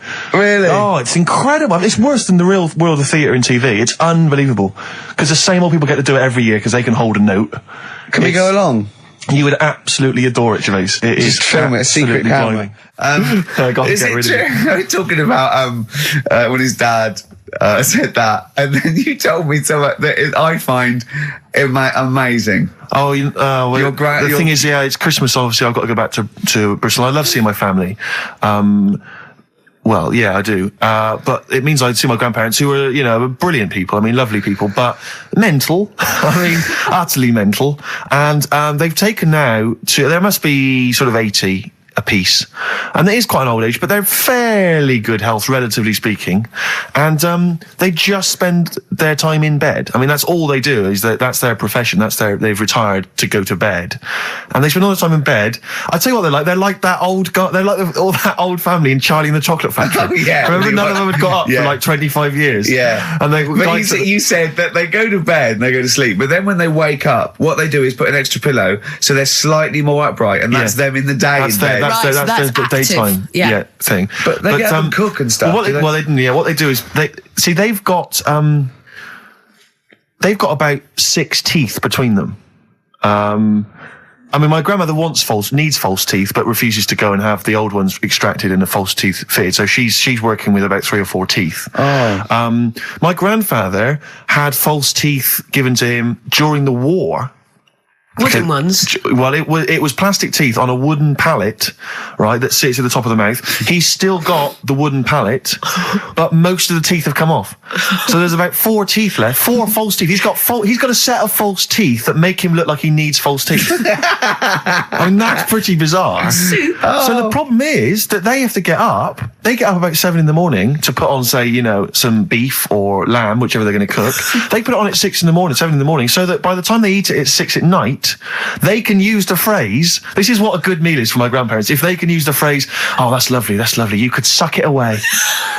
You could suck it away. Who wants that from a roast dinner? You may as well blend it up and serve it as a broth. I don't want that phrase coming from old people without teeth. No, indeed. Because it must remind you of your rent boy days. Exactly. It brings it all flooding back. Oh, you know. God. Flooding's the word. Exactly. Should we play a record before we get really discussing about your grandparents and blowjobs? That is the worst thing we've said the word blowjob far too many times today. And in the same sentence as I can't believe. Anyway. And it's Christmas. Yeah. Oh. Did I ever tell you about the time that my father, when I was younger, we went on holiday, my dad he bought a little boat, little sort of wooden boat, make a 3-seater, and he and a friend of his went out with me in the boat. I was maybe 12 or 13. Went out and we sort of went, So I think we had the little motor, outboard motor, chugging out. We just thought, we thought this was real seafaring stuff. Brilliant.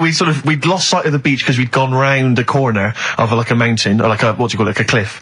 And so we were just round the corner, and there was this boy, just floating in the water. Not a boy, but you know, like a boy.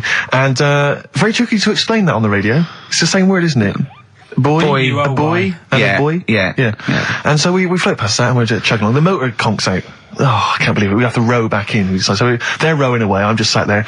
And we noticed that every time we sort of think we've got past this buoy, it just seems to be back where it started again. And we realised that the tide is taking us but not taking us out, taking us towards these rocks. And we've got ravaged rocks. And we were a bit pretty scared because I can't swim very well, or I couldn't at the time. I think when my dad had maybe bought, you know, I'll be honest with you, I inherited a lot of things from him, one of which was his carefulness with money.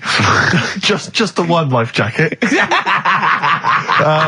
How deep was the water? Which I seem to remember he tore off my back and put on himself. So the water's pretty down. I'm not saying we would have necessarily died, but it was pretty scary because the boat, you know, we were going to crash into these rocks and stuff. It was getting pretty unnerving. And so they're sort of rowing like mad, we're just not making any progress. And we're beginning to think that this might be the end. And this boat, this kind of ferry boat, comes chugging by doing tours. Ching, ching, ching, ching, ching. And it comes by, and my dad goes, oh, wow. We were going, brilliant, they can help us. They'll throw us a rope, they'll tow us back in. He was going, you've got to be careful though, hang on, because according to the laws of the sea, if he rescues us, Steve, he can claim my boat. The laws of the sea mean he can claim my boat as salvage. I love the idea of that's like a reward. Doing that. But what I like is, his 12-year-old son might die, he's thinking about the boat. I know, but also, the other thing, of course, is that I like the idea of this ferry master going, yeah. The boat be mine now, or take your son. Yeah. Let me think about it. I need a new bed. That'll be just right. King size. Oh dear, that's lovely. But, because when I was younger, I remember being outside the post office once when I was about 10 or 12 and finding a purse and thinking, oh, that's nice. And opening it up, there was some money in there and a pension book, and so it was obviously an old lady. I found an address, I sent it to her, and my mum said, you know, you've been so good there, you'll probably get a little reward. She'll probably send you a little reward. Nothing.